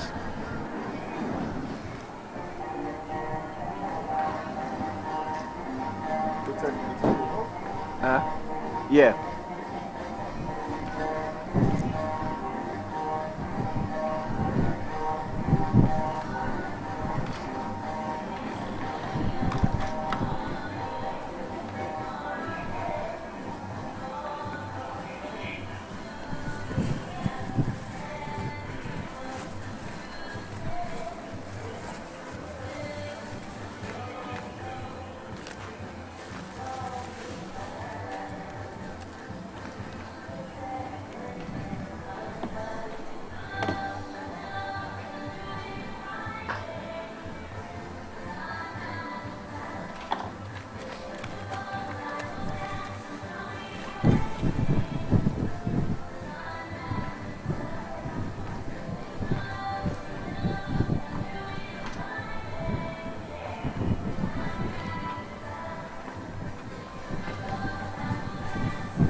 Tony, you could come down and go eat daddy down, we blow down so? You will get. I want to ask some rules. Why you get something to eat? You know, bro, you need something to eat for you. Do you want to bring water up here for you?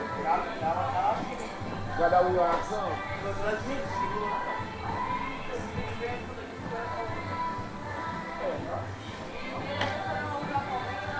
What do you have down the street, buddy?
Tony, take a break. Off your head, you know who's the top scorer. Top scorer for Anna. Top scorer for Anna. Off your head. Yeah, no check on the score to the 10. Okay, I'm for it.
GRWP to master control. We're ready to start.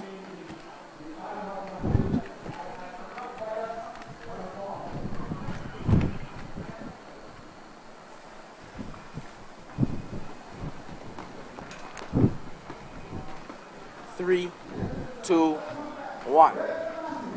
And good afternoon to one and all again, and welcome back to the James John Webster Park for the second innings here of the day. It's the game between the Razor Massives and the Blind Point Pointers. And in the first innings, we saw the Razor Massives, they crossed 140. They scored 142, and it's going to be a very good chase for the Pointers because they do have pretty much their full batting attack in order.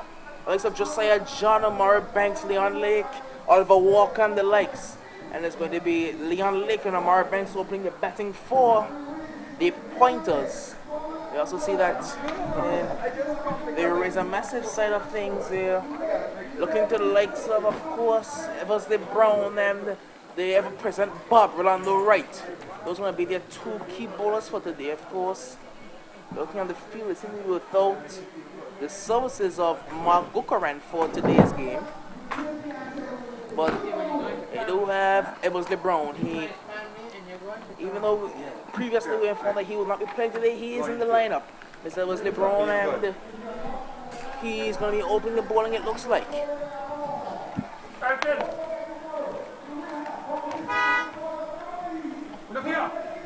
So Eversley Brown, the right-arm medium-pace bowler, is going to be bowling from the commentary box, and is pretty much his end for the entirety of this tournament. He's been bowling a lot from the commentary box end. While he's going to be looking for a shorter run-up approach, it looks like. He'll be going for the shorter run-up. He usually has an extremely long run-up, but we've seen that in recent games he's gone for a much shorter approach and has proved well for his line and length. He's been a lot more consistent in the line.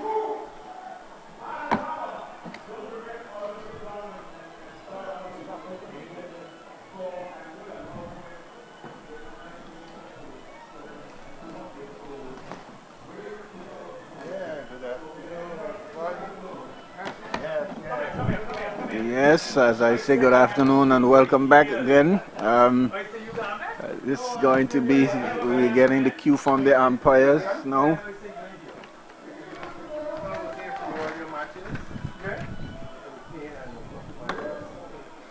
This is certainly going to be an interesting chase here this afternoon. Doc, these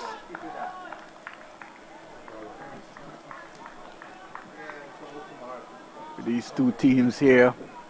Here's Brown. Brown onto both the Banks, and Banks is back and pushing his one to the leg side. It won't be a run. Standing captain on the right field. So a good start by Eversley Brown on the first ball, right on target. Right on target after a very short run.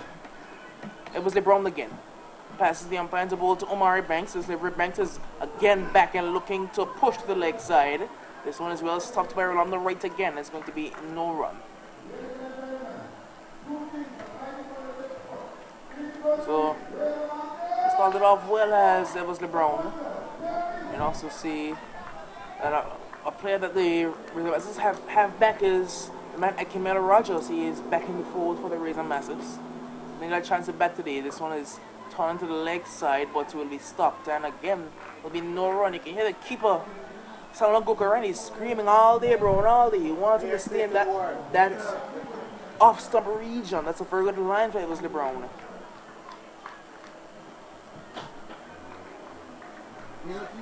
It's a 5-4 field, no slip in place. Brown to Omari Banks, and this one down the leg side. Now it will be a wide. The first run comes in the form of a wide and extra, and it's one without loss to the pointers. Yes, just losing his line there just a little bit, and wide as he's bowling to 5-4 field. Brown into both Omari Banks again on the off stump. A very good line. I can't get past the mid-on field. Mid-off, that's actually. I believe that's Akimela Rogers. There's going to be no run. It was a Brown. The number 23. Breaks into this run. Passes the umpire into ball to Omari Banks. One outside there, something cut away, but won't get past the cover fielder. So, very good over so far by Brown. He's going to give up the one run, and that's been an extra. Yes, so far so good. You notice he's really not his usual, well, not as lengthy as in his earlier years, but very, very short. Brown into ball to Omari Banks, and again he's bowling extremely good on that off stump, on a bit of in swing there, and at the end of the over, the pointers are one without loss. One without loss, chasing a total of 142, 143 for victory. So we'll certainly need to score 7.15 runs and over. And so far, the Razor Massive have started their defense of the 142 runs we put up on the board here very, very well, with Brown bowling a really nice tight over there. Had it not been for that wide down the onside, I would have started off with a maiden, and so good start, good way to start your defense of 142 runs. Well, what's going to be interesting is who will bowl off, who will be the 5 bowlers that the Razor Massives use, because we know that Powers will bowl, you know, Brown will bowl his 4, Powers will bowl his 4, Rolando Wright will bowl his 4, but looking past that, looking onto the field, we know that maybe Richard Burton can bowl. We've seen him bowl before in the tournament, Burton. And after that, I'm not sure. Well, I guess they will say to themselves, well, when we get to that stage, then we will try and figure it out. Here's Rolando Wright. Now to bowl, and looking to cut. There was Leon Lake, but not making contact, and that's going to be no run. Immediately a good start there by Rolando Wright. Right again. Now walking past the umpire to ball to Lake. Again, Lake looking to cut and not making contact. He's looking rather dangerous outside that off stump. There's Rolando Wright. Very dangerous indeed, and getting through quickly too. Right into ball to Leon Lake, and again outside the off stump. This one off the inside edge. Won't be a run there. Good walk by Solomon to come across quickly. So doing extremely well. The Razor Massive so far. They've only given up 1 run. Right on the right. Now the ball to Leon Lake again. Again, Lake looking to cut this one off the maybe the outside edge, but along the ground. And well started by Brown. It's going to be no run. So there's been no runs off the bat for the first 9 deliveries of this innings. Well on the right. Again, on to both Leon Lake, and Lake looking to run this one down to third man. Won't get past Wesley Brown. That's going to be no run. Extremely good bowling by the Razor Massive so far. And a very tentative start for the Pointers. Yeah, very, very tentative start, and the Razor Massive, they're keeping it nice and tight. Alright, the ball to Lake, and Lake tongue this one to the leg side. Now there's a gap out there. Paws coming off the boundary will field. They will only get a single. So the first run of the bat goes to Captain Leon Lake, and the score moves to 2 for the loss of no wickets at the end of 5, at the end of the second over. Yes, so 2 overs, 2 nicely, tightly bowled overs there by the Razor Massive. It certainly show that they are saying to themselves, well, yes, guys, we can certainly defend this 142 runs that we've scored. We know that the Blowing Point Pointers in the person of Banks and Lake as well, they are not as swift a runner between the wickets, and they will certainly need to be playing a lot more shots here this afternoon if they really are to get anywhere close to this total and pull off this victory here. Their running in between the wickets will definitely be very crucial, because the Razor Massive have started their defense of their total very tidily. It was LeBron. To continue from the commentary box end, as we're seeing a change in the field is being made. They're keeping the 2 men deep on the leg side of Leon Lake, because when he's nervous, he tries to heave it over the leg side, and they have a man there deep square leg boundary for that shot. Also have the man Nigel Hodge, I believe, that's short mid wicket. They have a mid on a deep fine leg, a backward pointer point, extra cover, and a mid off. As it's Brown, I want to bowl to Leon Lake. That's a good bounce at the off, but well played by Leon Lake. Absolutely racing to the boundary, and that's 4 runs to the Pointers. Wow, that's the shot of the day so far. It was pitched up, and Lake just getting to it and just drove it. There's not a man move, as we will say, only to fetch the ball from the boundary, and a good start there to Lake. On the onside, the field is set very, very wide, and if he can get it into the gaps as well, and they're running well, he'll certainly be in good stead. But that was a really well played shot there by Lake. So the water on the outfield, the grass is extremely skiddy. That ball raced to the boundary. Brown. Out the body leg. Oh, that's a fantastic ball to the edge. To the edge at 1. Oh, what a catch by Solomon Gukaran there. He dove away to his left and took a blinder behind the stumps. What a ball. What a catch. There goes Leon Lake. Well, it certainly was a splendid catch there. Lake stood there as if to say, umpire, I did not touch the ball, as he walked dejectedly. But the umpire Hodge there had no hesitation in raising that dreaded finger. A really, really well taken catch there by Gukaran behind the wicket, because the ball was traveling some bit and moving away from him, but he dove to his left and really got glove to it, and that was all she wrote for Lake. That was a fantastic delivery as well. A test match kind of line and length. A right arm over the wicket to a left, and just pitching it about off stump. A bit of a waist swing. Again, Lake tentative outside his off stump there, and he was absolutely wrapped up. It took a slight edge on the way through, and Solomon made no mistake. Yes, made no mistake at all. Had he not caught that ball, that he would have gone down to the boundary for 4 runs, because there was no third man down there. And so really good start here by the Razor Massive as they're looking for their first win. What a way it would be for them to say, well, okay, yes, we did win the match that counted most for us to be third in the competition. it's going to be Edwards LeBron who will have to take the brunt. He'll have to lead this. There's a massive bowling attack. The old wily veteran Edwards LeBron. He's been around for an extremely long time, and he will have to lead this bowling attack. We're seeing some. Is that a couple players warming up, trying to. is that Arto warming up? So was Brown over completed? No, because Brown had bowled from this commentary box end. Unless he's picked up a niggle or something. I think Brown may have injured himself in that over, I'm not sure. It looks like that's going to be Floyd Otto. Yes, it looks so, yes. It looks as though he's going to complete the over. Did he go off the field, Brown? I think he's standing there at cover.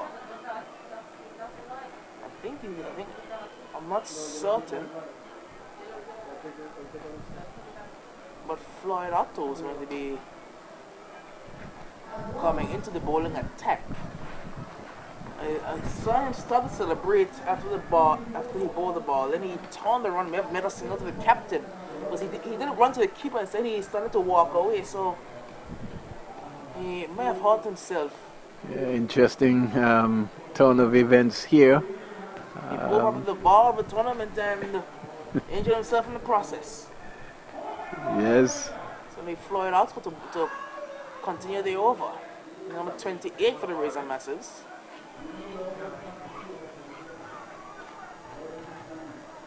And this will be very interesting because it was he would have been the man that had to lead this bowling attack for the Razor Massives. It was going to be Floyd Otto. He hasn't bowled in an extremely long time. He is now in the bowl, and this was shot was at the off stump, but can only pick up the cover field. There's going to be no runs, so a dot ball. That's what you need from him, dot balls. Yes.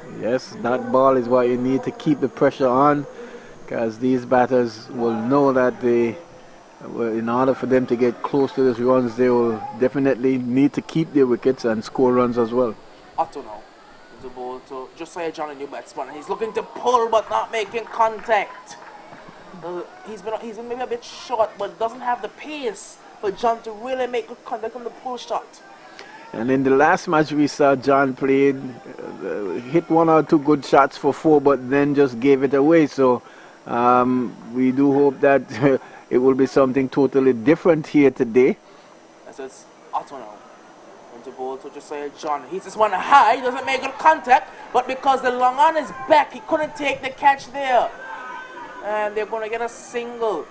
The mid-on was all the way back on the boundary. He was deep on the boundary for Josiah John, and he had no chance of getting in there. Mid-off came around, couldn't get there either, and John is off the mark. Yes, John is after mark, trying to send that one our way. Didn't get the connection and the distance he would like, but picked up a single for that as well. So he will definitely need to be careful, because you don't want to be losing too many wickets in this chase. That can spell some trouble for you. Otto now with the ball to Omar Banks. Banks says, oh, this one is coming up the leaning edge, and I don't think Len will move because maybe he had a chance of getting there, but they're going to get a single down to mid-off. So Banks has his first run. And at the end of over number 3, it is 8 for 1. So 8 for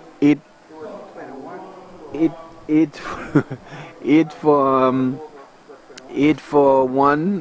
The end of over number 3, and like Lloyd is saying to us, there 3 overs was bowled at the turn when the the Razor Massives were at bat. They were 21 without loss.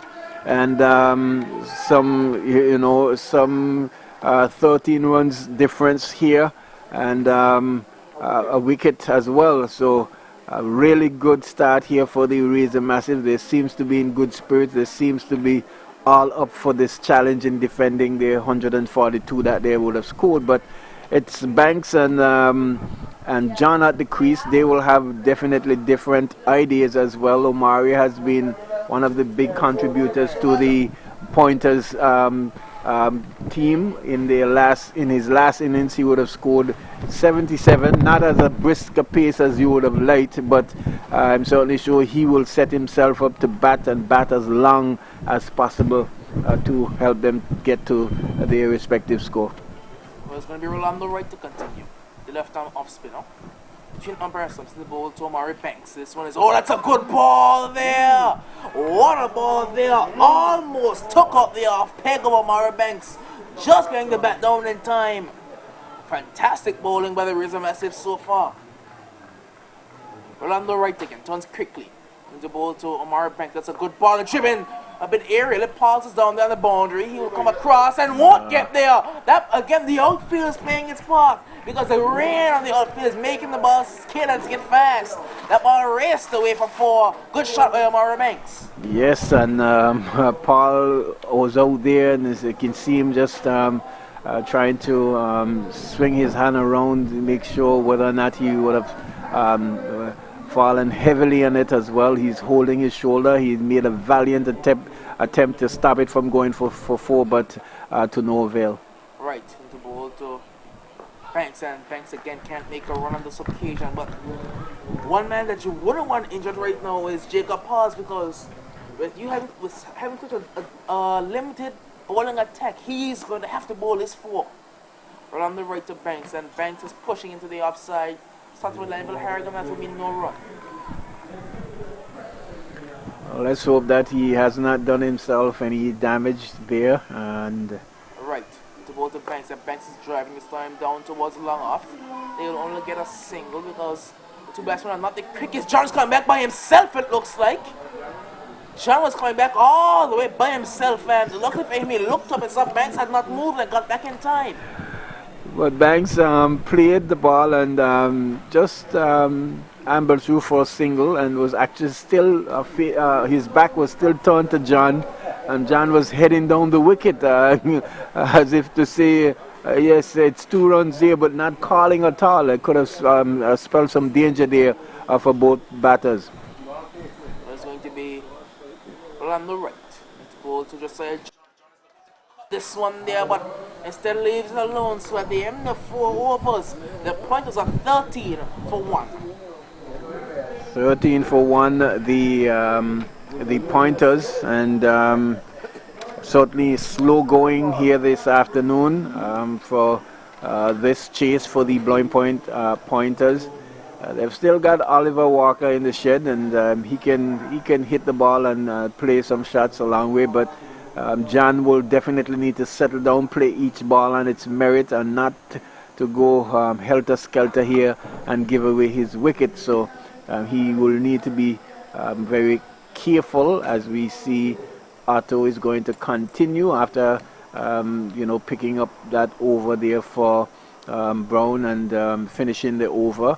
We see Paul, he's still flexing that right shoulder of his after an attempt to stop a boundary.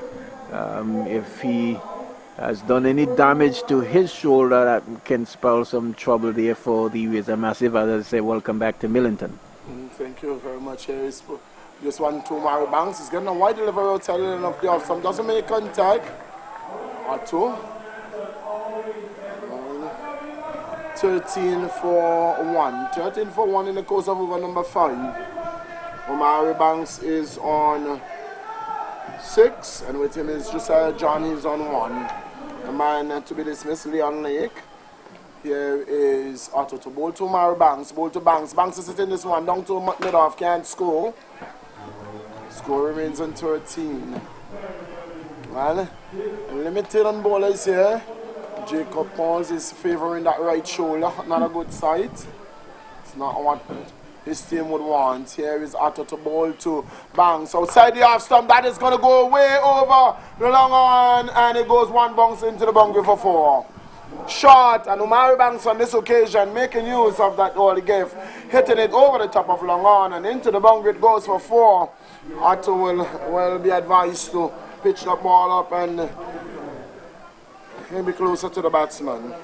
Yes, Banks is probably saying he has seen enough, and it's time for him to open up his arms and try to find some boundaries here, because it's been slow going for the chase so far. Still early days yet though. Here is Otto to ball to Omari Banks, ball to Banks. Again, this one is hit through the vacant Concordia region 4 more.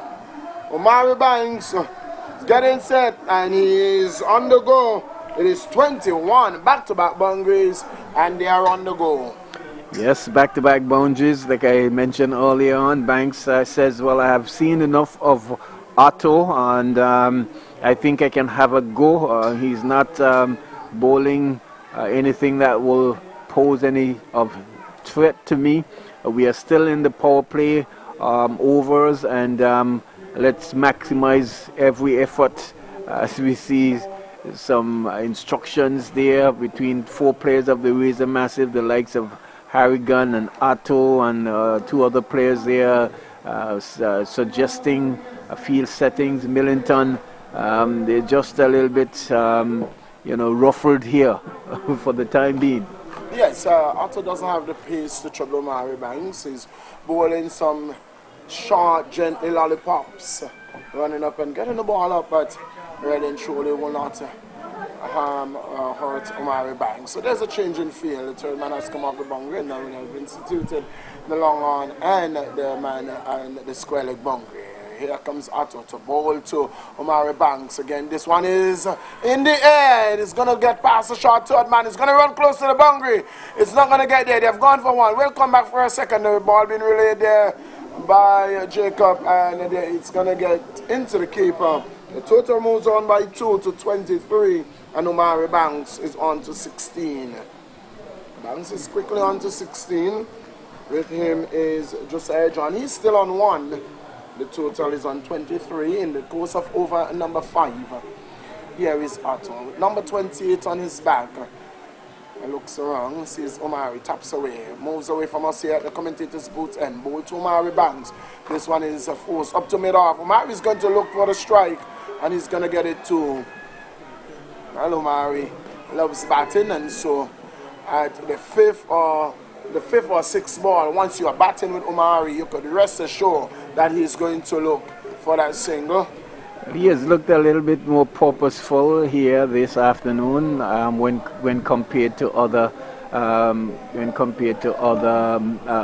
matches that we would have seen him played. He's looked quite a lot more,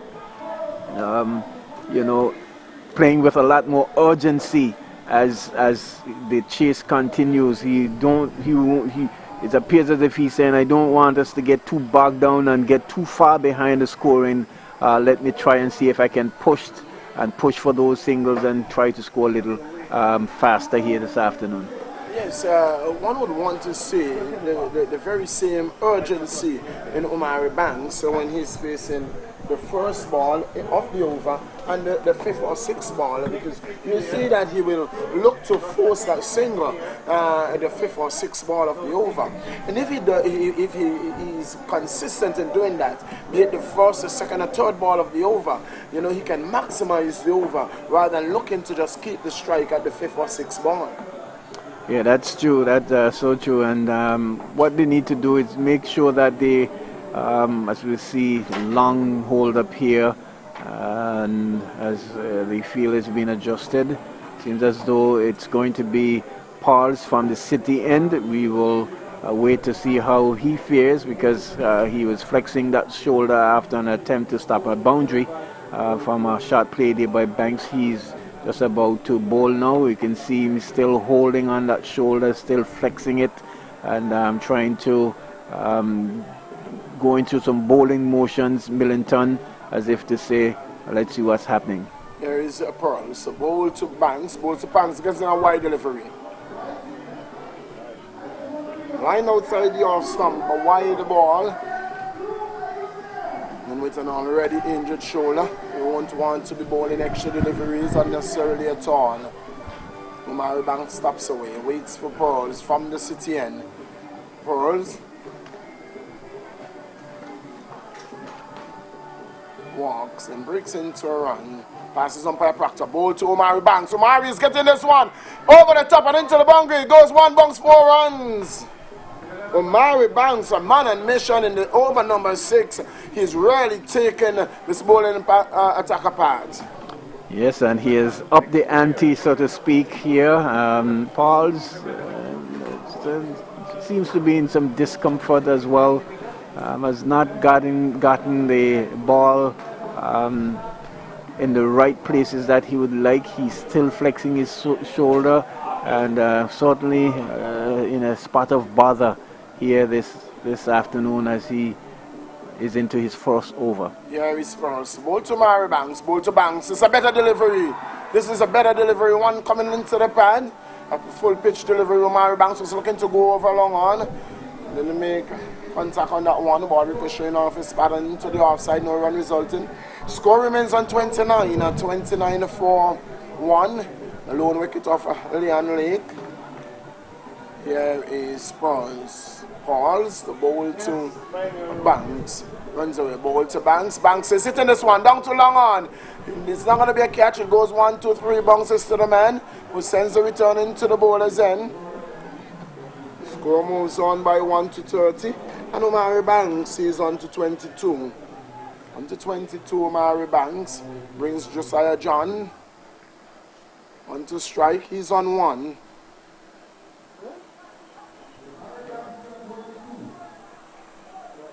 Jacob moves away, ball to John. John is looking to whip this one off the pad, not making contact, the ball coming off the pad, and no run resulting.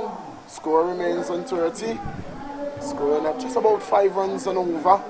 They would require to go a bit more than this. Here it's Jacob walks away to the city end. Now he walks away from the city and passes umpire to bowl to Josiah John, getting one that is going back and forcing it off the back foot, but on to just to the left of Jacob. Moves away in field, no run resulting. The score remains on 30. 30 for 1. Over number 6. Jacob. Moves away again. It's a bowl to Josiah John, getting a full toss. Who, on this occasion, John missing out there. Full toss, hitting it straight to Landville Harrigan. The over coming to an end, and at the end of over number 6, that's the end of the power play. It is 30 for 1 in search of 143 for victory. 30 for 1 in search of 143 for victory. And John not taking advantage of that over pitch. Full toss there, tall, just punching it there into the covers there where Landville Harrigan fielded very well, and opportunity going a big in there. John has not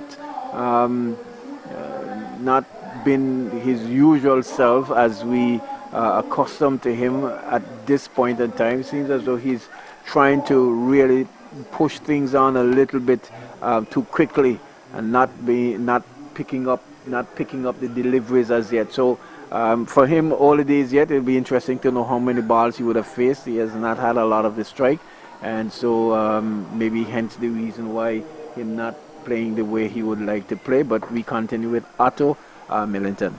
He's looking to hit the ball hard rather than placing the ball. Not looking for timing. Here is Otto to bowl to Banks. Banks is hitting this one in the air, 4 runs. There was Omari Banks getting onto the back foot and stroking it nicely past the man at wide, wide long off, and into the boundary it goes. 4 runs. Omari Banks moves on to 26 and the total on to 34. 34 in the course of over number 7. At the end of 6, there is a massive. They were 32 for 1, so really nothing in this game at all. Even Stevens, yes. Just a 2 runs different at the end of over number 6. Omari Banks starting the 7th over with a boundary. Here is Otto again to bowl to Banks. Bowl to Banks, short and punch well. And the man at the deep extra cover is going to field, and he sends the return to the keeper. 1 run resulting. Omari moves on to 27. Omari's on 27 and the total is on to 35. At 35 for 1 in search of 143 for victory.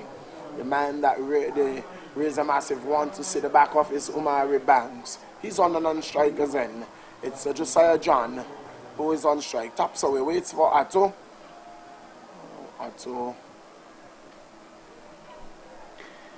It will be interesting, Millington, if John gets going to see what sort of defense the Razor Massive have. Here is Otto to ball to Josiah John. John is coming, getting one that is coming back to him. And he can score.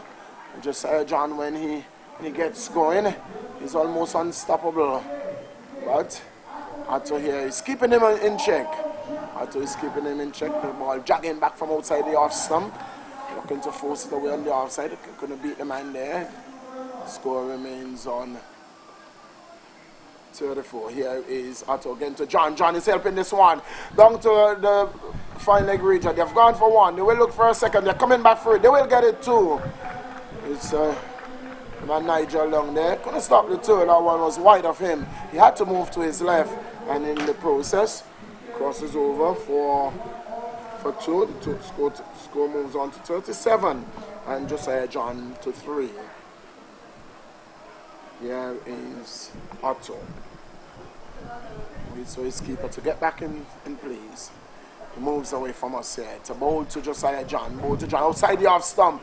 And had he left that would have been called a wide. That was way wide outside the line of the off stump. They kept coming off the toe end of the bat, trickling out to the man at a backward point, and no harm done. No damage done. Score remains on 37. Certainly wide, but trying to. Here is Otto to bowl to Josiah John. Bowl to John. Again, a slow delivery. John is steering this one past the man at Gully. They've gone for one. That's all they're going to get as the return goes into Gukaran. Solomon Gukaran sends a good return. There is Burton. Over coming to an end. And at the end of over number 7, it is the blowing pointers in search of 143 for victory. They are 38 for 1. Josiah John, he's on 4. With him is Omari Banks, he's on 27. Yes, so just getting the required amount over there, and you can just start to see the scoring ticked over quite a bit between these two batters as well, and they have weathered the early pressure by the Razor Massive, as we see Paul still continue. It's nice and bright now, Millington, as opposed to the break when we were last year. Yes, we are back in sunshine. Here is Jacob to bowl to John. John is getting one that is hitting through extra cover. They're going to look for one here, and they're going to get it too. A bit of fumble there, and holding up the ball too long. He had to move. So it's left in the end. The batsman crosses over, and they get one. Omari Banks is on into strike. He is on 27. The total moves on to 39. John is on 5. Still another 105 runs or 4 runs required. Here is Jacob to bowl to Omari. Bowl to Omari. Omari is hitting this one. Pass, extra cover, 4 runs here. They're gonna get one. That ball is gonna go into the boundary. That's gone for 4. That's a good shot. Picking the gap, beating the man there. And Jacob is guilty there of bowling outside. Too much width outside the off stump. And I feel that it's not well set at all for this type of bowling. And I would risk, if he's going to be bowling like that, he'll have to take that man out fine leg and put him in the offside. Yeah, certainly from the moment that ball would have passed Landville there in the covers, there's no way those two fielders out on the wider boundaries would have been able to cut that one off, because he dissected them nicely as well. And with the fast outfield that we've had here today, certainly could only be 4 runs. Here is Jacob to bowl to Omari. Bowls to Omari again. Omari is pushing through extra cover. But on this occasion, just what I was thinking, Landville has moved back onto the edge of the 30-yard circle and preventing any thought of a run there. Yeah, he's moved back considerably deeper. comes away to bowl to Omari Banks, bowl to Banks. Banks is getting one that is hurried. The ball coming into him, keeping trifle low, and had to hurry on that one. In the end, no harm done. Kept out well by Omari Banks. The score remains on 43. Omari Banks is on 31. Here is Pauls to bowl to Omari. Bowl to Omari outside the line of the off, some 4 runs. Lovely stroke there by Omari Banks. Lanville moved back, but the weight was, he offered weight to Omari Banks. Omari hitting this one much earlier and hitting it to the right of Lanville Harrigan, and into the boundary it goes for 4.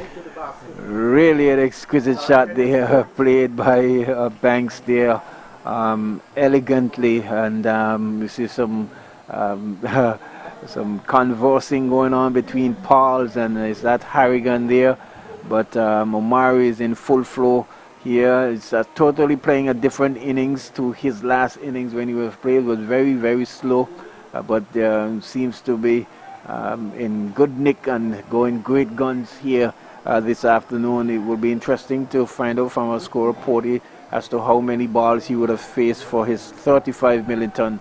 But so far, so good for him and the Blind Point Pointers. Well, again, I said, Tony, that the field needs to change. If Jacob is going to persist, and now we are seeing the field changes over. But I really think that the man at short fine leg is useless. If you are going to bowl a predominant outside line, the man on fine leg is useless. Totally agree. But let's see what Paul has. Here is Jacob to bowl to Omari again to this delivery outside the line of the off stump. Cracked away. The man at the extra cover comes around, fields, sends the return. Omari is not going to be interested in more than 1 because it means that he gets to keep the strike. The score is on 48. Omari is on 36. And at the end of over number 8, it is, that's 8 overs. At the end of 8, it is 48 for 1. Yes, so just thereabout, I'm trying to keep up with the scoring rate, at least getting a boundary for the past 3 overs, and so they are well on the go and are right in touching distance as to what they will need. They are less than 100 runs needed to take the win here this afternoon, and so far these 2 batters from the Blind Point Pointers are doing a good job at Millington. Well, as we see, Omari Banks is stepping things up. There is still not much in this game at all. It's still pretty even, Stephen, because at the end of 8, there is a massive of 46 for 1. Yes. So they remain at 2 runs different. 2 runs advantage. All you need is 1 more than the team that batted first, Tony.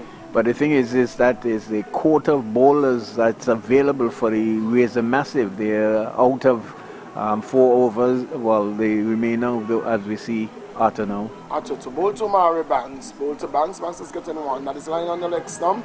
Pushes down the track. No run resulting. The score remains on 48. 48. The noise that you're hearing coming through our microphones is that from the Raymond Gishar Technical Centers. They are preparing for that football that will be played later this evening. And that is the national team. Senior national team. Here is Otto to bowl to Omari Banks. Short can't score. Our national male team has gone off to the US. They will be playing qualifiers both there and in Santo Domingo. Here is Otto to bowl to Omari Banks. Omari Banks is getting dissecting the goalie and backward point. They've gone for 1. It's going to get close to the fence. It's going to go into the fence. That's 4 runs. That is a sloppy bit of work there by the man there at goalie. That's Burton, and it goes into the fence. That goes away for 4. Goes away for 4. The fielder there trying to play football, but from the moment it passed the boot, it just raced away up the hill and into the boundary for 4. So well played shot there, but poor feeling there on the part of the fielder there. I should have done a lot better with it as the 50 comes up now, Millington. Here is Otto to ball to Mary bounces in the air. Nobody's going to take that catch off the outer edge, and they're coming back for a second. They're going to get it too. They're going to get it, and John has been struck there on the hand. The return went in, and John has been struck on the hand, and he gives a thumbs up and he said, I'm okay, I will continue. I'm okay. So 2 runs go to Omari Banks. He's on to 42 and the score on to 54. Banks is on 52 on 42.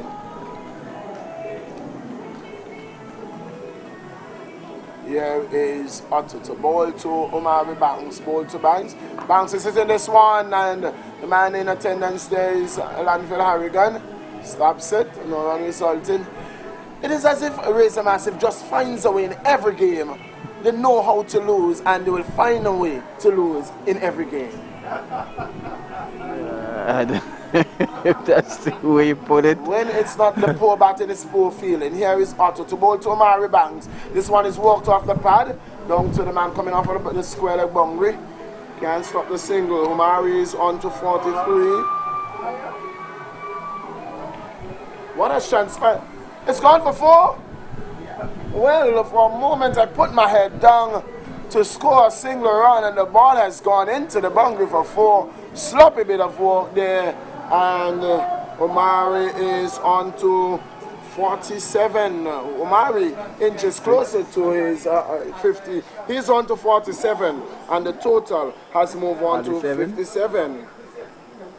Yes, and not good work there at all by the fielder there on the boundary, and they are just really hemorrhaging runs that they can't afford to give away, Millington. But it was the same thing I was just saying. Tony, you wanted to stone me when I said it, but Razor Massive just finds a way in every game to lose. That was a simple, straightforward field. A bit of feeling there. It was walked off the pad, not with any venom or anything. It was just tucked off the pad for a single. Omai was settling for the single, but in the end he got 4 more runs, 3 runs added to the total. It's been a hallmark of their play throughout the entire tournament. They have had some good moments, but not able to be as consistent as they would like at all, and hence the reason why they have not won a match as yet.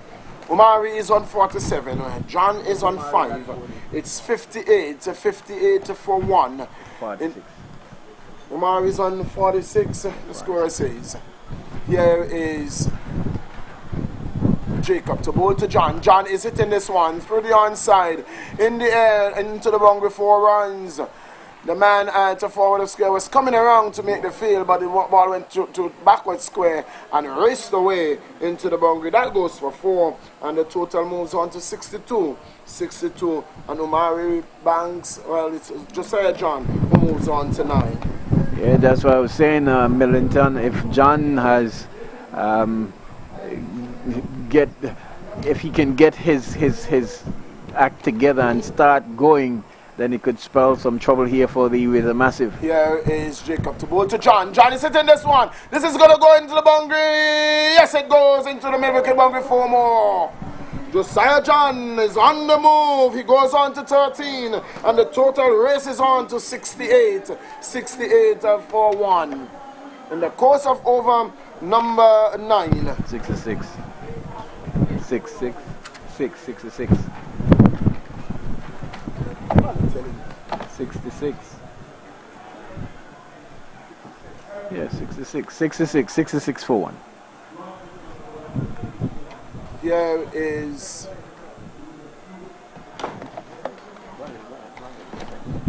yes, it is 66 for 1, and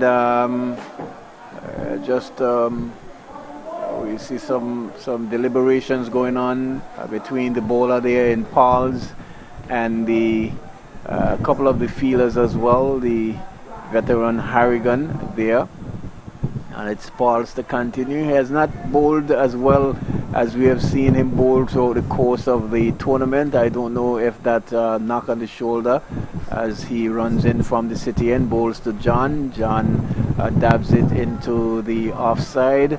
The fielder coming off of the sweeper boundary there and picking up a single there is John. He moves on to 14. The score moves to 67. The blowing point pointers for 1 brings Omari Banks in strike, and as we see Pauls again running in from the city and bowls to Banks. Banks tries to dab it into the offside but misses, and collecting his Gookaran there behind the stump, tosses it to Harrigan there in the covers. He caresses the ball and rubs it, and it's Flannans, tosses it back to the bowler Pauls, who is on his way now. There is Pauls, the ball to Mary Banks, ball to Banks, outside the off stump, wait on offer, it's been punched out there, it's gone, they've gone for 1, Fields, and they're looking for a second, but they're not going to get it. Return coming in, a good 1-2 from Shiv. Score moves on to 68, and Omari Banks is on 47. Omari's on 47. Josiah John, who is on 14, comes on to strike. Here is Jacob Pauls, moves away to bowl to Josiah John, bowls to John. John is moving down the crease and hitting it high and hard, handsomely over long on. It goes away for 6, and Josiah John is on the go. He is into the 20s. He's on 20. Omari Banks is on 47. It is a 74 for 1 at the end of 10, and we are going to be breaking there for a water break. 74 for 1, and they've certainly picked up the score in that of Banks and John for the pointers, and the Razor Massive for sure will definitely need to regroup during the water break and see how they can strategize as best as they can, because they are losing this match swiftly with 10 overs to complete the pointers chase for the 143 for victory, and they have set themselves well and then have given themselves every opportunity to overhaul the score. But like I said, cricket is a game of glorious uncertainties, and the Razor Massive could not ask for a more timely break than this water break, Millington. Very well so. So at the half, there are 74, some 16 runs coming off that over, Tony, and there are 16 runs ahead of where the Razor Massive were at the break. Razor Massive were 58 for 1 at the break, and the pointers are 74, so some 16 runs at the break ahead of where the Razor Massive was. And so I tell you, for them to lose this match, it's there to lose the pointers with some 74 runs ahead. Well, they've still got Walker in the shed to bat, and these two batsmen here seems to have settled down, especially John, in that we've seen where he would have played some wild shot at the start of his innings. He seems to have come into his own, settled down, and seen the ball as well as he could, and certainly taking the opportunity and taking every chance to at least, we know that he's a big hitter as well and can hit the ball some miles, and so far he is doing good giving good support to Omari as well. They're picking up the boundaries almost every over when it's 1, and they're also making sure that they run the 1 and the 2s, and so good going here for the pointers, and they're certainly going to look to push all the way and push the score as close as possible. These two batters not wanting to give anything away, and to leave anything for the other batsmen that are due to come in the shed. Millie. Right, some 68 runs required from 60 deliveries, and so that is, as I said before, it is all a pointers game to lose. Razor Massive, on the other hand, has found themselves in a position where they are down a bowler well, more than one bowler, but they came into the game already down short on players and losing Brong at a time when he had just picked up at the like of sending back Leon Lake, the captain, for the Pointers, and disappointedly he got pulled up and he had to leave the field. And yes. So they have suffering severely, and so Omari Banks and Josiah John has opened up and they are looking good. Omari Banks some 3 runs short of his half century, his third half century in just about 4 games. Josiah John, he's on 20. He seems timing the ball sweetly, and so perilous days for the Razor Massive. Yes, and as we go through our sponsors again quickly, our gold sponsors, Anglex, Zemi Beach Resort, Cuisinart, Frangipani, our silver sponsors, Nagico, bronze sponsors, D3 Enterprises, Lakes World, Funtime Charters, National Caribbean Commercial Bank, Carita, Walgren, Lindholm, and our other sponsors, Anguilla Air Services, Anguilla Community Action Network, Best Buy, Tropical Distributors, Keisha Webster Carty, Heavenly Real Estate, English Rose Restaurant, Class FM 92.9, Radio Anguilla 95.5, Digicel, King Ocean, Anguilla Services, Conrad Rogers, Sports Depot Jamaica, Anguilla Electronics, and Anguilla Printers as well. And we also want to thank the live stream, Lloyd Live, Mega Charles 54, and the Digicel group of companies as well, as they are bringing you these proceedings, Millie. It's going to be Burton who is going to be picking up the attack from this, the commentator's booth end. Seem to be right. Is he a leg spinner or an off spinner? Seem to, the way he's flicking the ball seems to be a leg spinner. He's going to be bowling to Omari Banks. Moves away from us, bowls to Omari Banks. Short and punch down the ground. They're going for runs here. They're going for one. As Rogers moves off the boundary. That's all they're going to be. Score moves on to 75. And Omari Banks inches closer to his 50. He's on 48. 48 Omari Banks. Burton rolls his arms, showing that his arms are loose, shoulders are loose. The ball to Josiah John, passes on by Ralph Hodge. Ball to Josiah John. John is shot, LBW is gone. That was a naughty shot there by Josiah John. Just looking to lap the one. He just got up to his front pad in front of the stumps. Bill make contact. Chopped LBW. Josiah John goes, and that's what happened after a water break. The wicket they really would have loved was Omari Banks, but they will be satisfied with Josiah John being chopped LBW by Burton. John goes, chopped LBW for 20. Yes, and as I just had the benefit of the replay here by Lloyd, and looking at that, nothing shot from John, and every now and again he will give you a little bit of brilliance and then back it up with some some indigenous shot as well. Just playing a nothing shot, not even coming forward. It's just as if he was trying to just paddle the ball on the onside. Shot and not good at all. Giving it away, and will bring Walker to the crease. Millington, I would want to feel that these two batters will definitely need to take it all the way home if they will lose another wicket again. I think they could be in a spot of bother, the Blowing Point Pointers.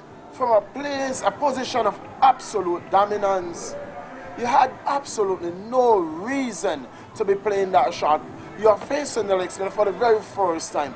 Look to play him with the full face of the bat. Look to give yourself every chance of, getting bat to ball early and get yourself set again to regroup yourself and look to start your innings afresh after the break.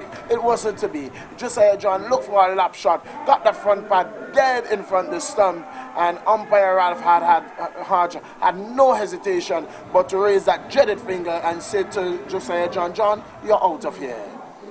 Well, Burton has picked up his first wicket, and then he's in his first over. So they have certainly. Here is Burton to bowl to the new batsman. Walker. He's chop LBW long the peel, not out, says the umpire. That one was heading down the leg side. That one seemed to be the flatter, faster, googly. Not out says the umpire. That one was going down next side. Walker. Omari Banks having a mid-pitch conversation there with Walker. Asking him to look up straight. Certainly heading down leg side from the replays here. And here is Burton again to bowl. Oh, very good delivery. He comes forward circumspectly on this occasion. Walker. No run resulting. Score remains on 75 for 2. 75 for 2. Here is Burton to bowl to Walker. Walker is driving. One bounce back to Burton. What a good over here. Some one run so far from the over. Here is Walker. Taps away. Waits for Burton. Burton to this delivery. Walker is allow the bill. He's gone. He's gone.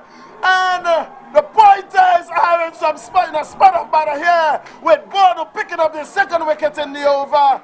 And the Pointers are on the back foot. First over after the water break. Tony, Pointers in trouble. Caught at the wicket. Ball, brilliantly ball there by Burton. Not acquitting themselves well at all after the water break, and we can see the water break couldn't come at a better time for the Razor Massive, because just that break we have seen has put the Pointers in a spot of bother. They have lost 3 of their batters so far, and all is on the shoulder now. Therefore, all is on the shoulder for Banks, and who's that coming to the Prince? They will certainly need to bat a long way if they really are to overhaul the 142 that was put up by the Razor Massive. And so, good comeback after the water break for Razor Massive, picking up 2 quick wickets for just a mere 1 run, and Burton has had the golden arm so far as it's the end of the over, and so good for the Razor Massive, Millington. Yes, very good for the Razor Massive.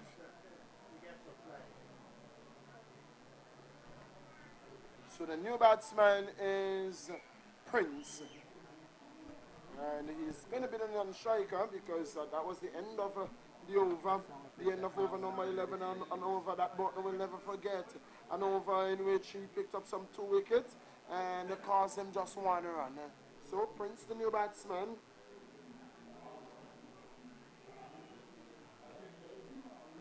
Yes, it means that Omari will definitely need to bat out if they are to. Well, I could just imagine, Tony, what will happen if there is a Massive and is able to send back Omari in this over.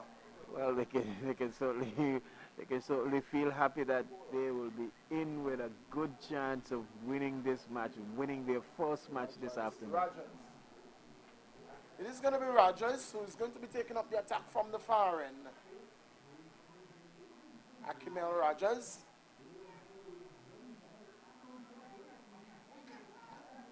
He's going to be taking up the attack from the city end.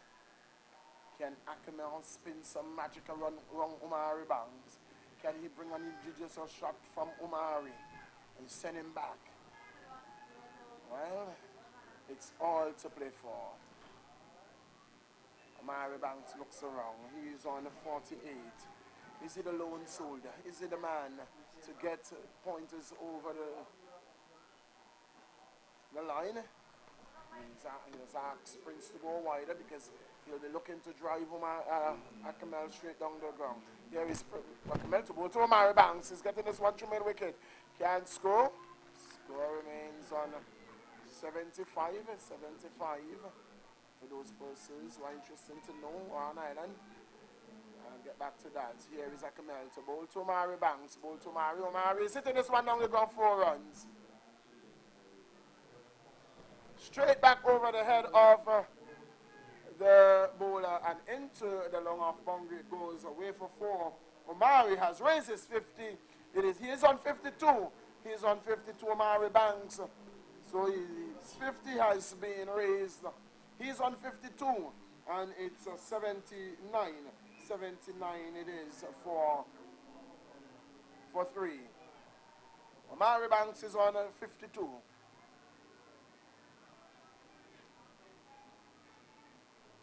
He will have to carry on. He will have to carry on to the end. Yes, really good shot there. They had no problems at all with ball being in the air because there's no fielder close by. He played it nicely, straight back over the bowler's head. As a shot of the likes of Viv Richards, Millie. Here is Rogers. The ball to Banks. Banks is hitting this one. The 2 backward point can't score. Well, there's acres of space if you get the ball past the man there at extra cover, because long off has gone pretty straight, and anything past the extra cover is going to race into the boundary for 4. Anything to his right, acres of space. Here is now it's a ball to Omari Banks, who is well. He's upset with himself. He thought that one should have gone. Was that a drop catch? It would have been a difficult catch. It would have been a difficult catch in any way. He would have taken it on the edge, and here is Rogers. Omari Banks being disappointed with himself. We'll look to make amends. This one he's getting to the right of Landville and into the boundary 4 runs. I said it.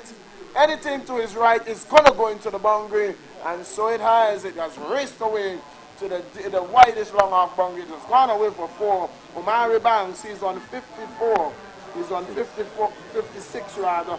He's on 56, and the total moves on to 83. 83 for 3. Yes, he's got all the work to do here this afternoon, and based on how he scores, he can well get to close to 3 figures as well, because if he take the opportunity to score the bulk of the runs, then you can see him getting close to 100 as well. It's going to be Rogers again. It's a ball to Omari. Look at the pointers. This one is hit down the ground. This is going to go close to the fence. They've gone for 1. Will they come back for a second? No, they won't. Return comes in. Omari moves on to 57.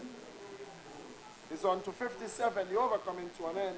And at the end of over number 12, it is 84. 84 it is for 3. 87 for 3. Tony, a good position here for the pointers to be. Good position for the pointers, but they still have to be very, very careful, because they won't want to lose another wicket as well, because the deeper they go into their batting lineup, I think the weaker they will continue to get, and so they will want to at least sustain another 4 or 5 overs with these 2 batters, and taking the score as close as possible to that 142, 143 that they're trying to get. Yes. It would be interesting to know how many overs Wright has remaining in his arm. Right, I think that he should have been. He has two more overs. He should be bowling. He should be bowling. Tony, he should be looking to send back Omari and to put the pressure and send the run rate on up. Here is Burton. It's a ball to Omari Banks. Ball to Omari. Omari's driving well, long to long off. They've gone for 1. The fielder sends the return. That's Rogers to the bowler. Burton feels it well. Omari moves on to 58, and the total moves on to 85. 85 for 3. 85 for 3. In search of 143 for victory. Here is Burton. Burton to bowl to Prince. Prince is getting one down the leg side wide. He was coming across and looking to work it on the onside. 87, right? It's 86. 86 it is for 3. Omari is on 58. Prince yet to score. Men going back, it was Leon Lake for 5. Josiah John for 20. And Walker without scoring. Here is this one. He's rocked on the paddle, load uphill. Not out, says the umpire. And that would have been, that was going to be very interesting to have a look at that, because you could have seen the leg stump You could have seen the leg stump. And was he hit outside the off stump would be very interesting. The leg stump, you could have seen the leg stump. And it's a run, so it's off the bat and not the pad. So that's what saved him. Yes, you can see that. That's what saved him as well. Here is Burton to bowl to Banks. Banks is looking at a cheeky shot there. Not going to score. And I thought that one came off the pad because you could have seen the leg stump. Could have seen the leg stump, and Prince will have to be mindful. And he doesn't need to be playing cheeky shots. To just get he needs to try and play as straight as possible, and because if he gets out, I think that will be curtains for the blind pointers. So well, he'll want they to have bat the likes of Garvey and Delano still to bat. Here is one that Umari is playing down to a fine leg. This is going to go into the boundary. You could give up the chase because you're not going to get that Jacob Halls, but you're going to have to fetch it out of the boundary. Umari Banks moves on by 4. He's on into the 60s. He's on 62, and the total into the 90s. They are 91. 91 for 3, and the pointers, they are really going well. Umari Banks is on 62. So we see exactly what he was trying to do with the first ball that he tried to paddle around. He realized that there's acreage of space over just behind fine leg, and with no one fielding around there, all he had to do is get bat and ball, and it was 4 runs easy. Good batting there by Omari. Here is Burton to bowl to Omari. Omari's getting back and just punching it out to backward point. He ran for 1. The man of the extra cover boundary comes in and sends a return. Omari is not interested in more at all. He gets 1. He's on to 63, and the total on to 92. 92 for 3 in the course of over number 13. Here is Burton to bowl to Prince. Prince is getting 1 shot outside the line of the off stump, looking to punch it through the offside. Doesn't make contact. The over coming to an end, and at the end of over number 13, it is 92 for 3. Omari Banks is on 63. With him is Prince. He's on 1, and in search of 143 for victory. 92 for 3, as we see we're losing the sunlight just a little bit, and Omari trying to get attention with maybe a drink of water or something of the sorts. But yes, he will have to definitely bat deep into the remaining of the 7 overs, Millie, to at least see out and see the pointers to the target as close as possible. Won't want to give it away at all as we lose the sunshine. It will be interesting. It will be interesting if Omari Banks has been sent back now. What will become of the game? Because Prince have not really made a mark on the tournament so far. Neither has Garvey Lake, and so for Razor Massive, they will want to send back Omari Banks. For the pointers, they would want Omari Banks to stay and bat and to see them home to save favor. It's going to be Wright who is going to be coming back from the city end. Right? It's going to come on the farm around the wicket between umpire and stumps with a pack offside field, short third, a backward point, deep extra cover, man there at short, mid-off, and an extra cover. Deep, a man on the long off boundary, and the 3 on the onside, and all on the boundary. Here is Right to Banks. Banks is getting 1 on the short outside line of the off stump, long on mid wicket and the square leg, all on the boundary. Here is Right to bowl to Omari Banks, bowl to Banks. Banks is punching this one straight to backward point, can't score. Score remains on 92. In over number 14. Over number 14. Here is Right, moves away. To bowl to Omari Banks. Bowl to Banks, getting one shot, and it's going straight to the keeper. They have gone for one. Will come back for a second. It's getting close to the boundary. They come back for a second. And then Omari Banks will say, I'll settle for two. And that is two. Is that runs or buys? We have not seen a signal from the umpire. So that's runs. Total moves on to 94. Omari Banks to 65. Omari Banks moves on to 65. It's going to be right again to bowl to Omari Banks. Bowl to Banks. Banks is getting one that is coming forward circumspectly. Pushes up the track. The bowler moves forward into his left field. No run resulting. Score remains on 94. 94 for 3. In over number 14. Here is right. Bowling to Omari Banks. To this delivery. He's dabbing into too short third. Can't score. And he there. Not a good return, but cleaned up by the keeper. Score remains on 94. Omari Banks taps away at the crease. Waits for right. To this delivery. He is getting a wide. Call and signal by the umpire. Very wide ball there outside the line of the off stump. Score moves on to 95. Score moves on to 95. Here is right. To bowl to Omari Banks. Bowl to Banks. Banks is coming forward and not playing a shot there. The over come to an end at the end of over number. Well, that's not the end of the over. A dead ball is signaled by the umpire. Dead ball signaled by the umpire. Here is right. To bowl to Omari. Bowls to Omari. Leaving this one outside the line of the off stump.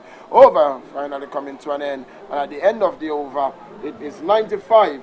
95. A good comeback over there by Wright. Some 3 runs conceded. Yes, good comeback over there by Wright, and really stemming the flow of runs and bowling very, very well. Bowling to his field that was set on the offside, heavily set offside field, because if I look down at fine leg again, just like the previous over where Omari would have paddled that ball for 4 and got 4 good runs for it.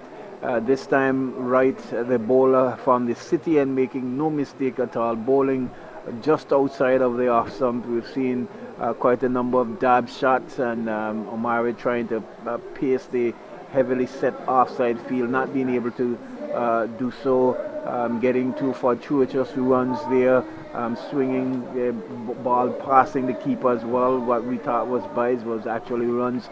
So good bowling there by Wright, and a good comeback there after some runs being scored there by Banks.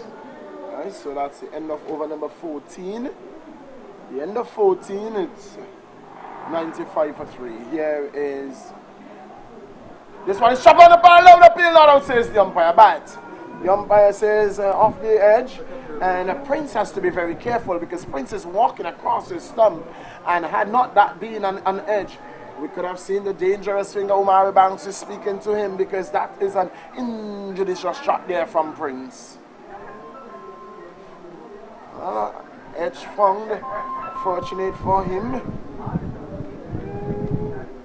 Here is Burton. Over number 15.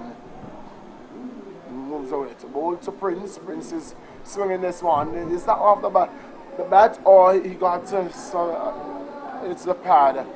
Yes, it's the pad. It's an extra. Score moves on by 1 to 96. 96 it is. Over number 15.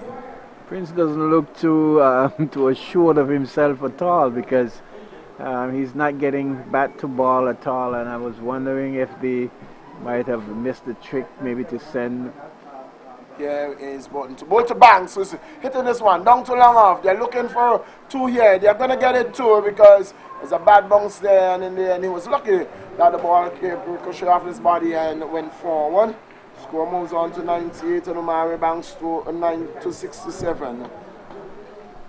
Because the overs are running out Millington, and they definitely will need to start to push the scoring. Here is Burton bowling to Banks outside the line of the off stump. Omari Banks was looking to run it down to the shot, or then he pulled out of the shot. No run resulting. Score remains on 98. 98. Here is Burton to bowl to Omari Banks. Bowl to Banks. He's hitting this one down to long off. This is going to go into the boundary. Yes, it does. Oh no. The ball didn't make contact with the boundary. Well, that was a brilliant bit of feeling there.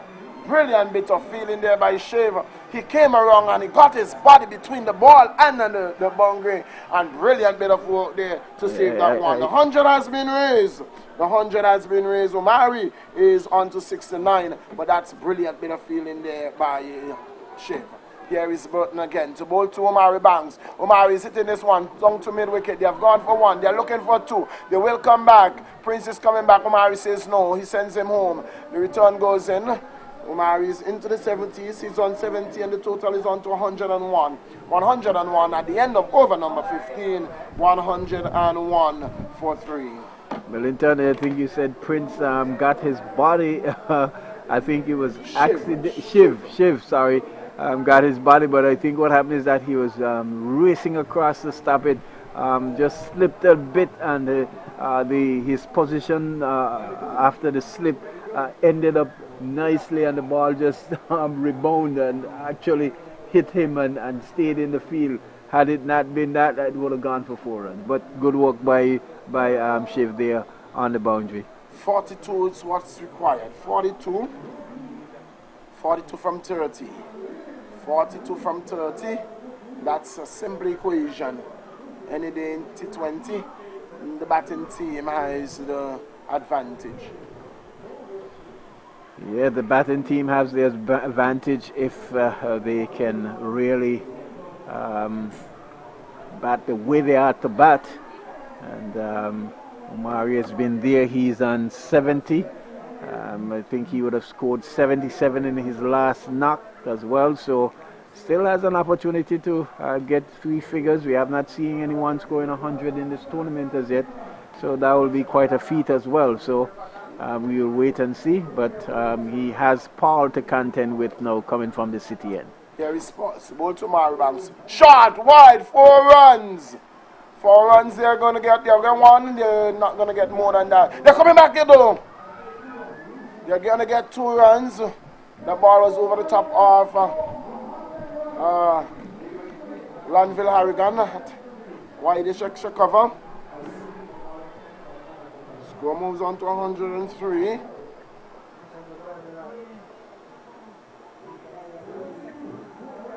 Is Omari Banks. Looks around the field. Jacob was eager. Jacob will have to pick up Omari Banks in this over. He will have to pick up Omari Banks in this over if Razor Massive would have any chance to win this game. Here is Jacob to bowl to Omari Banks. Bowl to Omari. Omari sitting this on the bounce. Back to Jacob. No run resulting. Well, this is Jacob's his last over, so he will definitely need to do something. Last over, Jacob. Here is Jacob. Pauls moves away from the city end to bowl to Omari Banks. Bowl to Omari. Omari is hitting this high, hard, 6 runs. High, hard, over on the top of long off. And Jacob is getting back the same treatment that he dished out to Omari Banks. He's getting it back from Omari Banks. Omari Banks moves on. 78. 78. I think that is his highest run score and the for the tournament. To 109. 109. Jacob would have dished out the very same treatment to Omari Banks while he was batting. And Omari says, well, do for do is no harm. Yes, you did it to me, it is fair enough that I do it back to you. Certainly standing up here for the pointers as well.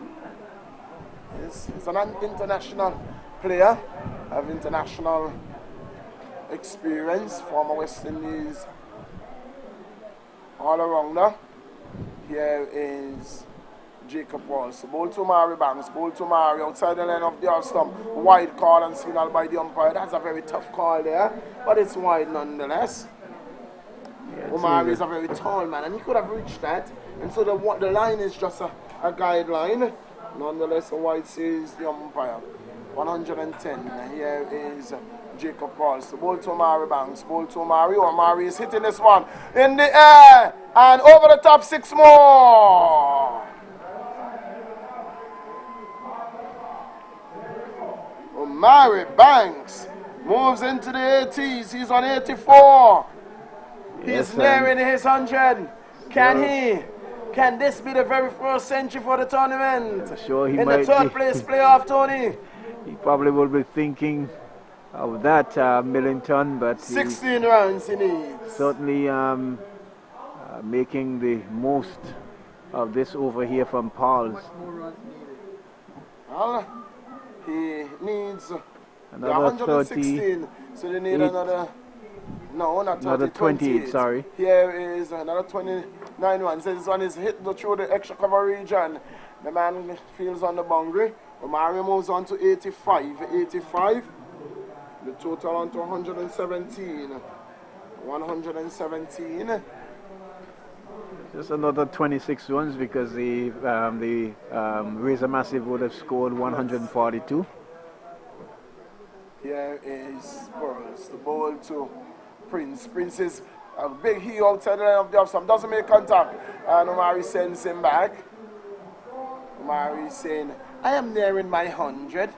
And I am on strike. I am the man that is going. You need to stay there. I will take strike. I will take the pointers into 3rd place. So let me back my way onto my 100 and the pointers into victory. Rightly so too, because Prince has not been able to connect as he would have liked.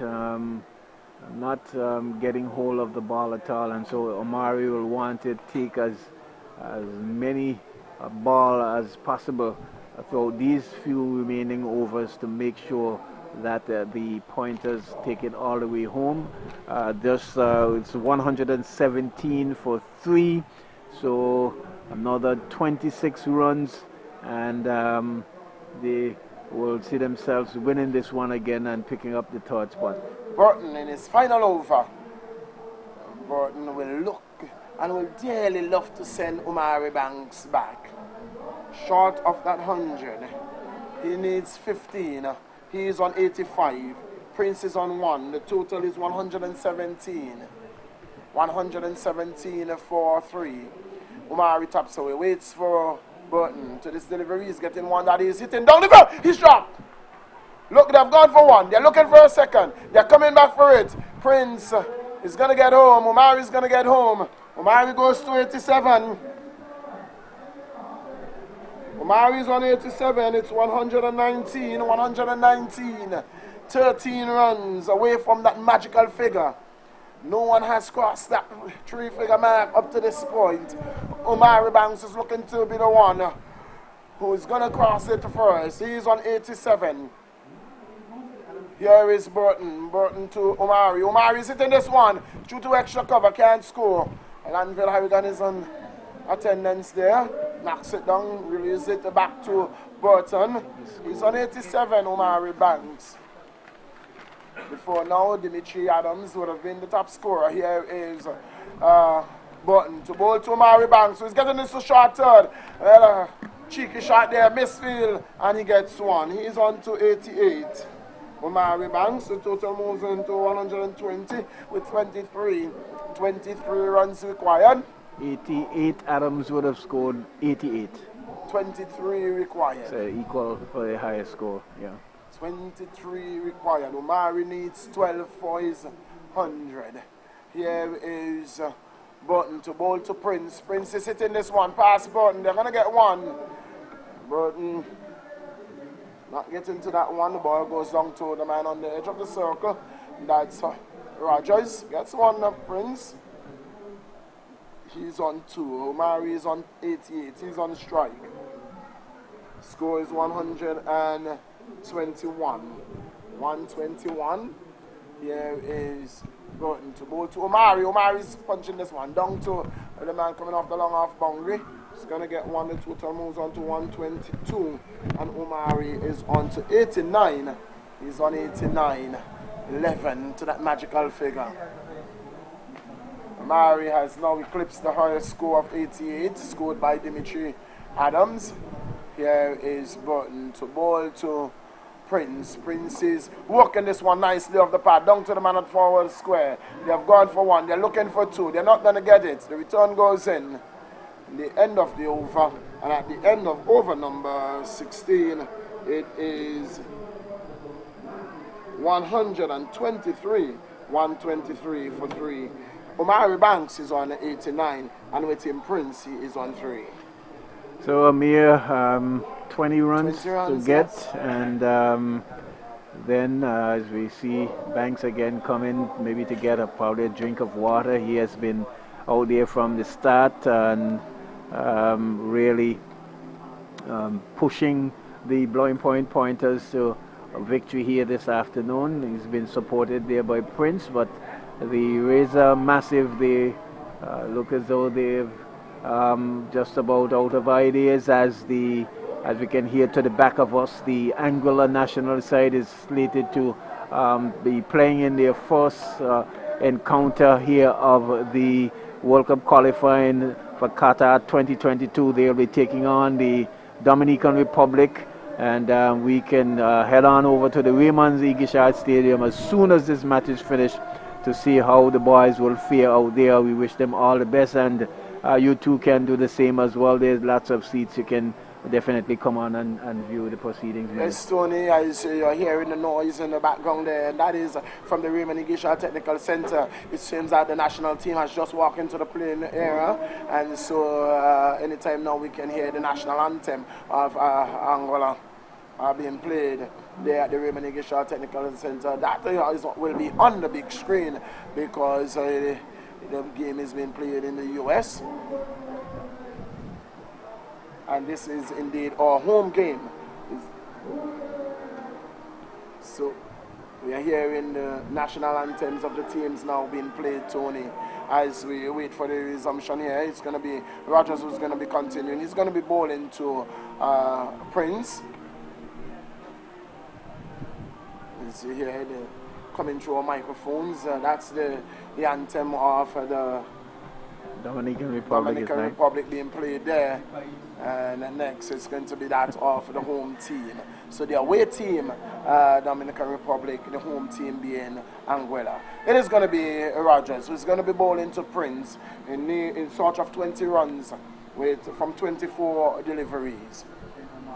Here is Rogers. Balls to Prince. Prince to this delivery is hitting this one through the extra cover region. The man on the boundary field sends a return. Prince is on to 4, and it brings Omari Banks, who is on 89, on to strike. The score moves on to 124. 124 for 3. A very good partnership here. Losing 2 wickets there consecutively, and the score on 75. Here is Rogers. The ball to Omari Banks. Omari is hitting this one across the line. They have gone for 1. They could have gotten 2 had they pushed for it, but Omari is going to settle for 1. He's on to 90. He's into the 90s. He's on 90, and the score is on to 125. 125 for 3. Brings Prince, who is on 4 on strike. Here is Rogers. The ball to Prince. Prince is going for a big hee-haw. Stumping opportunity. No, not out, says the umpire. Yes, and as I can hear from the back of our booth here, the Anguilla national anthem is being blaring out there on the Raymond Igishad Stadium, with Anguilla taking on the Dominican Republic. But it is exciting Anguilla Premier League T20 cricket here, climaxing in this 3rd place playoff here, the Blowing Point Pointers versus the Razor Massive. Here is Rogers. We are in need of... Here is Rogers, some 17 runs, 18 runs. Here is Rogers, the ball to Prince. Prince is sitting this one. This is going to go for 4. Is it? Jacob is coming around there. Oh, what a brilliant bit of feeling there from Jacob Pauls, hauling himself around, and he got around there, got himself to the ground, did the dirty work, and what a brilliant bit of feeling there by Pauls. 126, Prince moves on to 5. Brings Omari Banks, who is on 90 on strike. Here is Rogers bowling to Omari Banks, sitting this one in the mid-wicket area. They've gone for one. It's going to go. Oh. Yeah, but no cleaning up there. He gets 2. He's on 92. And the total on to 128. 128. Omari Banks is on to 92. Nearing that magical figure. 8 runs away. Here is... is it gonna be called a wide? No, it's a dot ball. That ball. Umar is a tall man and he has the reach. He could have reached to that one. And that ball says. I keep merely tracking now and say, well, I got away with one there.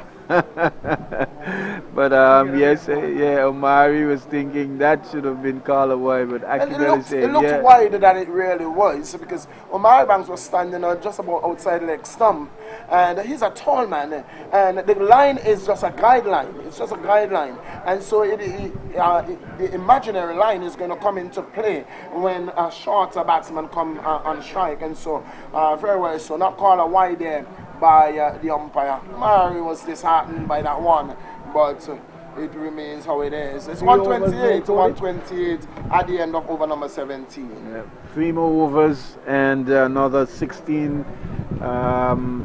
runs. Yes, another 15 runs to get, and from 18 balls, so it's a easy going. Millie. As we see the Razor Massive, most of the Razor Massive players there in the mid pitch there, probably just trying to strategize one last piece of strategy to see whether or not they can dislodge these two batters, because the runs is dwindling down. We have seen stranger things happen in cricket, Tony. And all eyes are glued on the television over at the Raymond Igisha Technical Center. And all road will lead to the Raymond Igisha Technical Center following the cricket right here. Everyone will journey over there to see Anguilla and the big screen taking on Dominican Republic. Anguilla came away with a draw against the Virgin Islands, who in their warm-up game, their lone warm-up game there in the US. And Tony, when they last played the Virgin Islands, they were beating some 5-1 right here at the Raymond Igisha Technical Center. So not a bad start by the Anguillians. Yeah, they've been really putting in the work with the assistance of the coach Stone John, who has the high ability and has played at the highest level, has represented Trinidad in the World Cup as well. So he has been putting them through the paces for a number of months now leading up to this tournament. So I'm certainly sure that they are going to look to put their best foot forward and see how best they can contain the Dominican Republic players. You know, most of the Dominican Republic players, they are playing overseas and so forth and what have you, so the experience is there. So we just want to see how good our boys will match up. In the meantime, it's going to be Shiv. It's a ball to Prince with 15 runs adrift of this total. 18 balls, 15 runs, a Shiv, ball to Prince. Prince is this one is in the air, and it's long, it's gone away for 6. That's a big shot by Prince. It goes away for 6. And Umari is in danger of not getting that 100. Certainly. It's 134. Prince is on to 11. And Umari is on 92. So that was certainly a very good hit there by Prince, getting it over long on. And the dangerous man there is Jacob, that is on the long on boundary. And Prince would have just wished it away. And in the end, it went over the top and it went away for 6. How much is it? 9? 40? How much more runs? Well, that's a big hit. Hit it against the wind. And that's a good shot there. Shiv is complaining that he has pulled his shoulder. Something has been pulled in his shoulder. And this is not a good sight, because just like Brown, well, he has only bowled 1 ball as well. 1 ball, and he cannot bowl another one, Shiv. Gee. This is not a good sight at all. So it looks like Lanville will have to. I'm seeing him take marking his run up. It's interesting.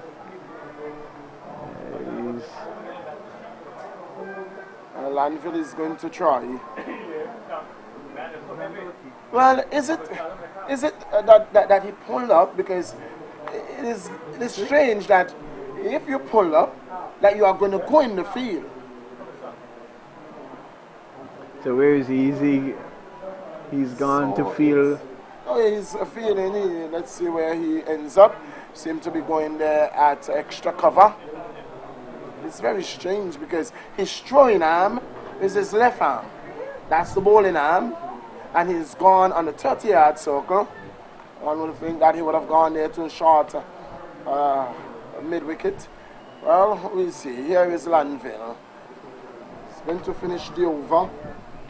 He's going to be bowling to Prince. Right arm over the wicket. Bowl to Prince. Prince to this delivery is Lanville is not going to deliver. He comes back to the top of his mark. He didn't deliver. Wanted to see what Prince's intentions were. Here is Lanville to bowl to Prince. Bowl to Prince. Prince to this way is getting one outside leg of the number wide. Call and signal by the umpire. 135. Looks like it's going to be a long over, Millie. Well, here is Lanville to bowl to Prince. Prince is getting this in the air. It's gone! Prince scores! Got that shot, third man of the bowling of Lanville. Prince scores! Little too late. Prince goes. Caught that shot, third of the bowling of Lanville for 11. Little too late. And the set back here for the pointers. Yeah, can't say a little too late because we're going to see some drama here. Garvey Lake is going to be the new batsman, Tony. It's going to be some. Would you say it's a nail biter now? If we get to the final over, maybe we can see a nail biter. The fat lady, I saw the fat lady in the ground and she has begun to sing her song. Tony, I saw her in the ground. Had that been Omari Banks, she would have been singing a loud song. But it's not Omari Banks. Omari Banks is on 92 and they are in search of 143 for victory. They just need another 7 runs, Tony. Yeah, 8 runs. Another 8 runs, yes, another 8 runs. Yeah. So it is just what Omari needs. So Omari would have to hope and pray that Garvey just sees out the over and that he takes the control of the next over and gets his 100 and sees his team home. Yes, really. Garvey just need to just get a single and give Omari the strike. And no, he just need to see the over out. He don't need to score another run because 8 is all Omari Banks needs. No, but this is a 90. This is a penultimate over. No, this is the 18th over. He still has 2 overs to bowl at after this. Okay. So you have 12 balls plus to bowl. So this is the 18th over being bowled. Oh, he's gone! He's gone! He's gone! Gavin Lake has been sent back first ball. And Lanville Harrigan, he's known for his batting. He's on a hat-trick. And the Razor Massive, they are cock-a-hoop. Well. A comedy of errors there. And look at it, and nothing shot there by Gavin Lake. Getting that one onto his stump. Gavin Lake goes back. Ball by Lanville Harrigan without scoring, and it's Delano Mussington who is going to be joining Omari Banks. I would want to think that they should have sent Delano or sent Carlisle Hughes. Garvey has not shown me anything of past glory, so to speak, to help his team, and I couldn't understand by looking at the replay as to what he was doing at all. Just tossed up there by Lanville and beaten Alden up. And yes, as we can hear the excitement there, it sounds like Anguilla would have pulled off a good play to the back of me. And I'm kind of itching to get out of here. If we can just see off these 8 runs, please. Yes, but we're still here in the twilight of this innings here with the Razor Massive trying to pick up their first win, but the Farrington, the Blind Point Pointers will have other ideas. Just another 8 runs to get, and they will see themselves having victory. Yes. Yeah, Tony, the big one is tomorrow. Yeah. The big one. It is going to be the Beamers. They will be taking on in the Farrington Super Sixers in what is expected to be the clash of the Titans. Really, a tremendous job is a tremendous game is looming in the horizon. At the moment, it is the Razor Massive. They have put a clinch on the scoring for the Pointers. The Pointers, they need 8 runs. Omari needs 8 for his 100. They need 8 to see this home. And Delano Mussington is on strike. Lanville Harrigan is on a hat-trick. Yes. Here goes Harrigan. Number 25 on his back. Passes on player Hodge. Ball to Delano Mussington. Mussington is covering up circumspectly down the track. And a no-run resulting. That ball goes into the scorer's book. Well, it's all going to be made. It's going to be Omari Banks, tailor-made for Omari Banks in the 19th over. Here is Lanville Harrigan to bowl to Delano Mussington, getting a wide down the left side. Well, let's Omari Banks will not like this at all. Omari Banks will not like what he just saw. That means 7 runs. So you will have to hit 2 boundaries, 2 fours. Here is Delano Mussington, taps away, waits for Lanville Harrigan. To this delivery, he's getting one outside the line of the off stump, doesn't make contact. The over coming to an end then, no, it's still 1 ball to go in the over. 1 ball.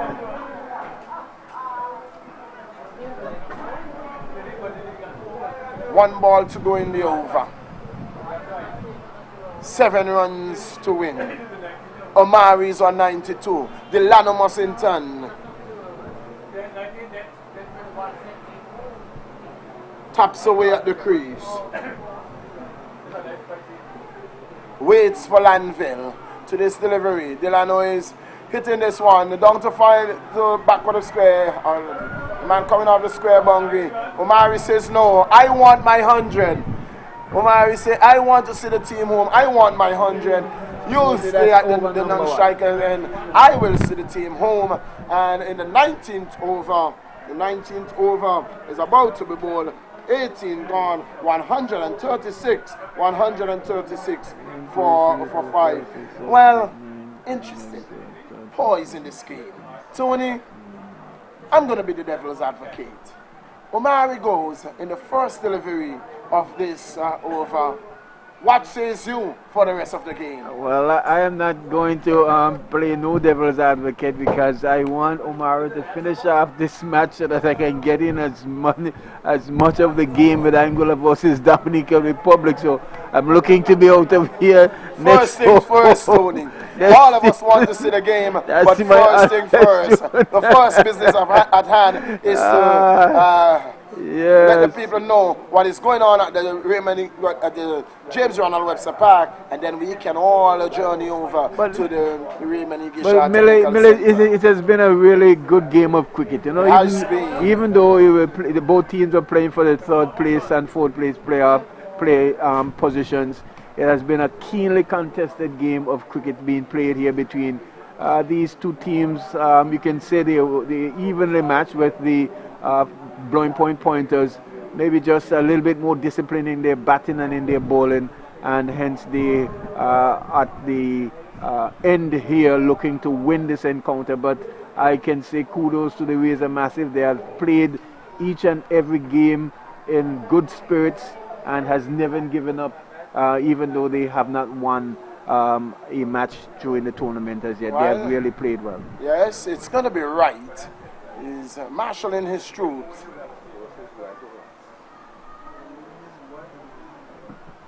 Is this a 19th or the 20th? Well, we mischecked, we miscounted somewhere. No. The scorer is saying this is a final over. Well, indeed, we miscounted somewhere. Well, that was my fault. That. So, with all the excitement, it is the final over. 7 runs, 6 balls. Wide. Well, That's a wide. Still some 6 from 6.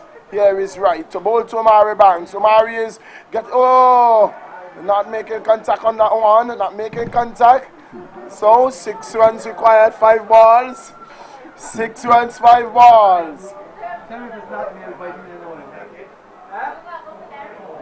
6 runs, 5 balls. Omari is on 92. If he wants his 100, he has to hit a 4. He can't hit a 6 and end the game. He will not out on 98. Here is right to ball to Omari Banks. Well, Tantamall finish. Here is right to ball to Omari Banks. Who's hitting this one? In the air, down the ground. They have gone for 1. Not going to take the single. Not going to run. Not going to take it. I don't understand this. Well, 4 balls, 6 runs. 4 balls, 6 runs. 4 balls, 6 runs. Right to Omari Banks. In the air. Can somebody take the catch? Lanville is not going to take the catch. They've gone for 1. We'll come back for a second. And that's all they're going to get. Omari moves on to 94. It is a 4-run scorer from 3 balls. 4 runs from 3 balls. 4 runs from 3 balls. He has to get 2. He has to make 2 and then hit the boundary in order to get to his 100. My thing is the importance is winning the game, not whether you make 100. That's the importance. It is 94 to Omari Banks. They need 4. Here is one is rocking on the pad. No, says Omari. Well. It will be very interesting. They need 4 from 2. They need 4 from 2. They need 4 from 2. Omari is trusting himself. This one is hit down the ground. Jacob gets under it and takes the catch. Jacob takes the catch. They need 4 from 1. 4 from 1. Omari goes. And the Massives are celebrating. And the Massive can win this game. And 100 runs at this point would have been great, but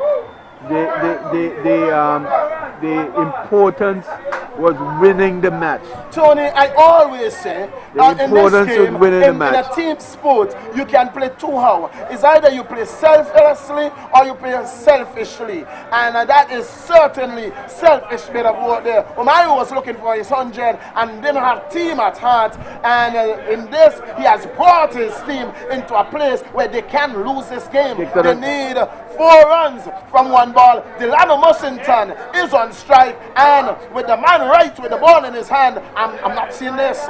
I'm seeing the Massive. They could have easily knocked off this run. I said at the start of the game, I've seen stranger things happen in cricket. The Razor Massive can win 1 game and come to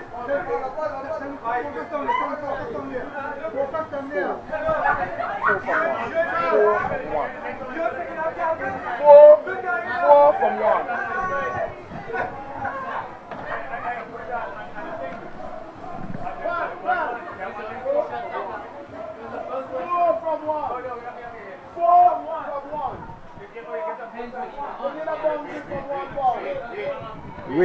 Wait. 3 runs to tie, 4 to win.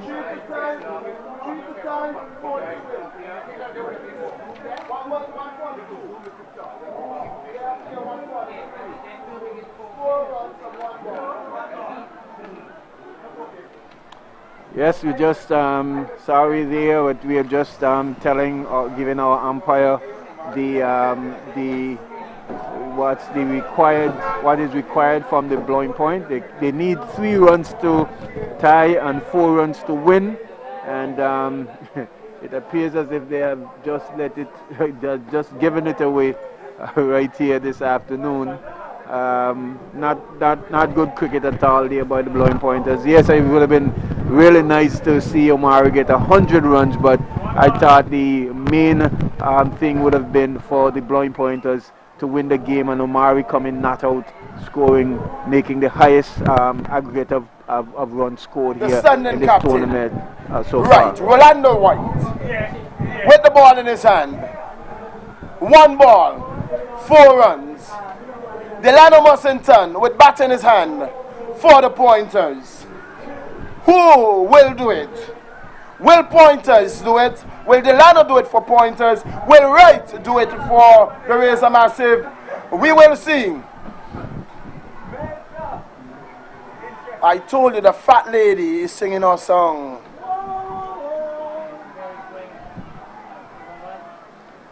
Here is Wright to bowl to Mussington. Bowl to Mussington. Mussington, they're getting runs here. They've gone for 1. We'll come back for a second. There will be a run out here. He's gone. He's gone. He's run out. That's the game.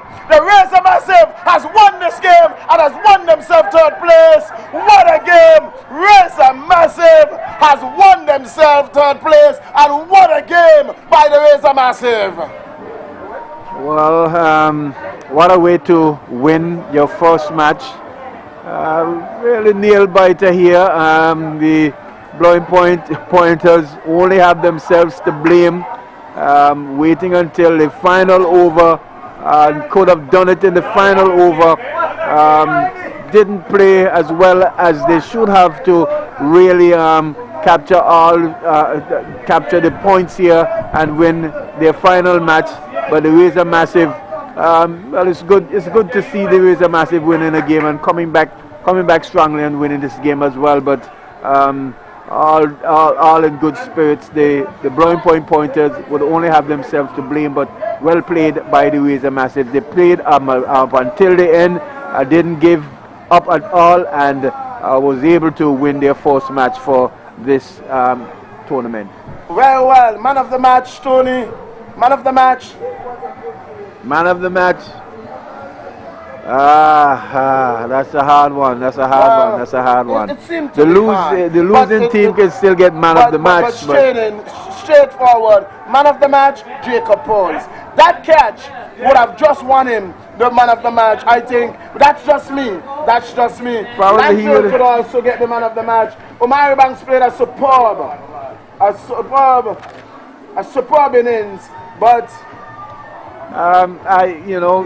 if you're going by judging by man of the match, Omari played well enough to be in with a chance to win the man of the match. Though they did not win the game, had it not been for his exploits, I don't think the Pointers would have gotten this far. And so even though they lost it in the end, I can still see him getting the man of the match. And but Millington in our wrap here, it was a really good game. You can see the Razor Massive there in good spirits. Their fans and everyone is very happy, and maybe a fitting end to their tournament here for this APL T20. Yes, and I said it, Tony. It will be amazing to see the Razor Massive coming out this evening, winning their first game and taking 3rd place, and it has happened. It has happened. Ladies and gentlemen, before we put a wrap, we must tell you that tomorrow, by the grace of Almighty God, on the Christian calendar, it's a very big day. It is Palm Sunday. But following your church service, the place to be is right here at the James Ronald Webster Park, because it's going to be a big showdown. It is going to be the Beamers. They will be taking on none other than the Farrington Super Sixers in what is expecting to be nothing else but a clash of the Titans and a big closeout of the first ever Anguilla Premier League. Yes, and as we put a wrap on things, we want to say thanks to all of our commentators, Millington, Doc, Kai, Brian, the likes of Alkins Rogers. We thank Mega Charles 54, Digicel Play, and Lloyd Stream for bringing our broadcast and our stream.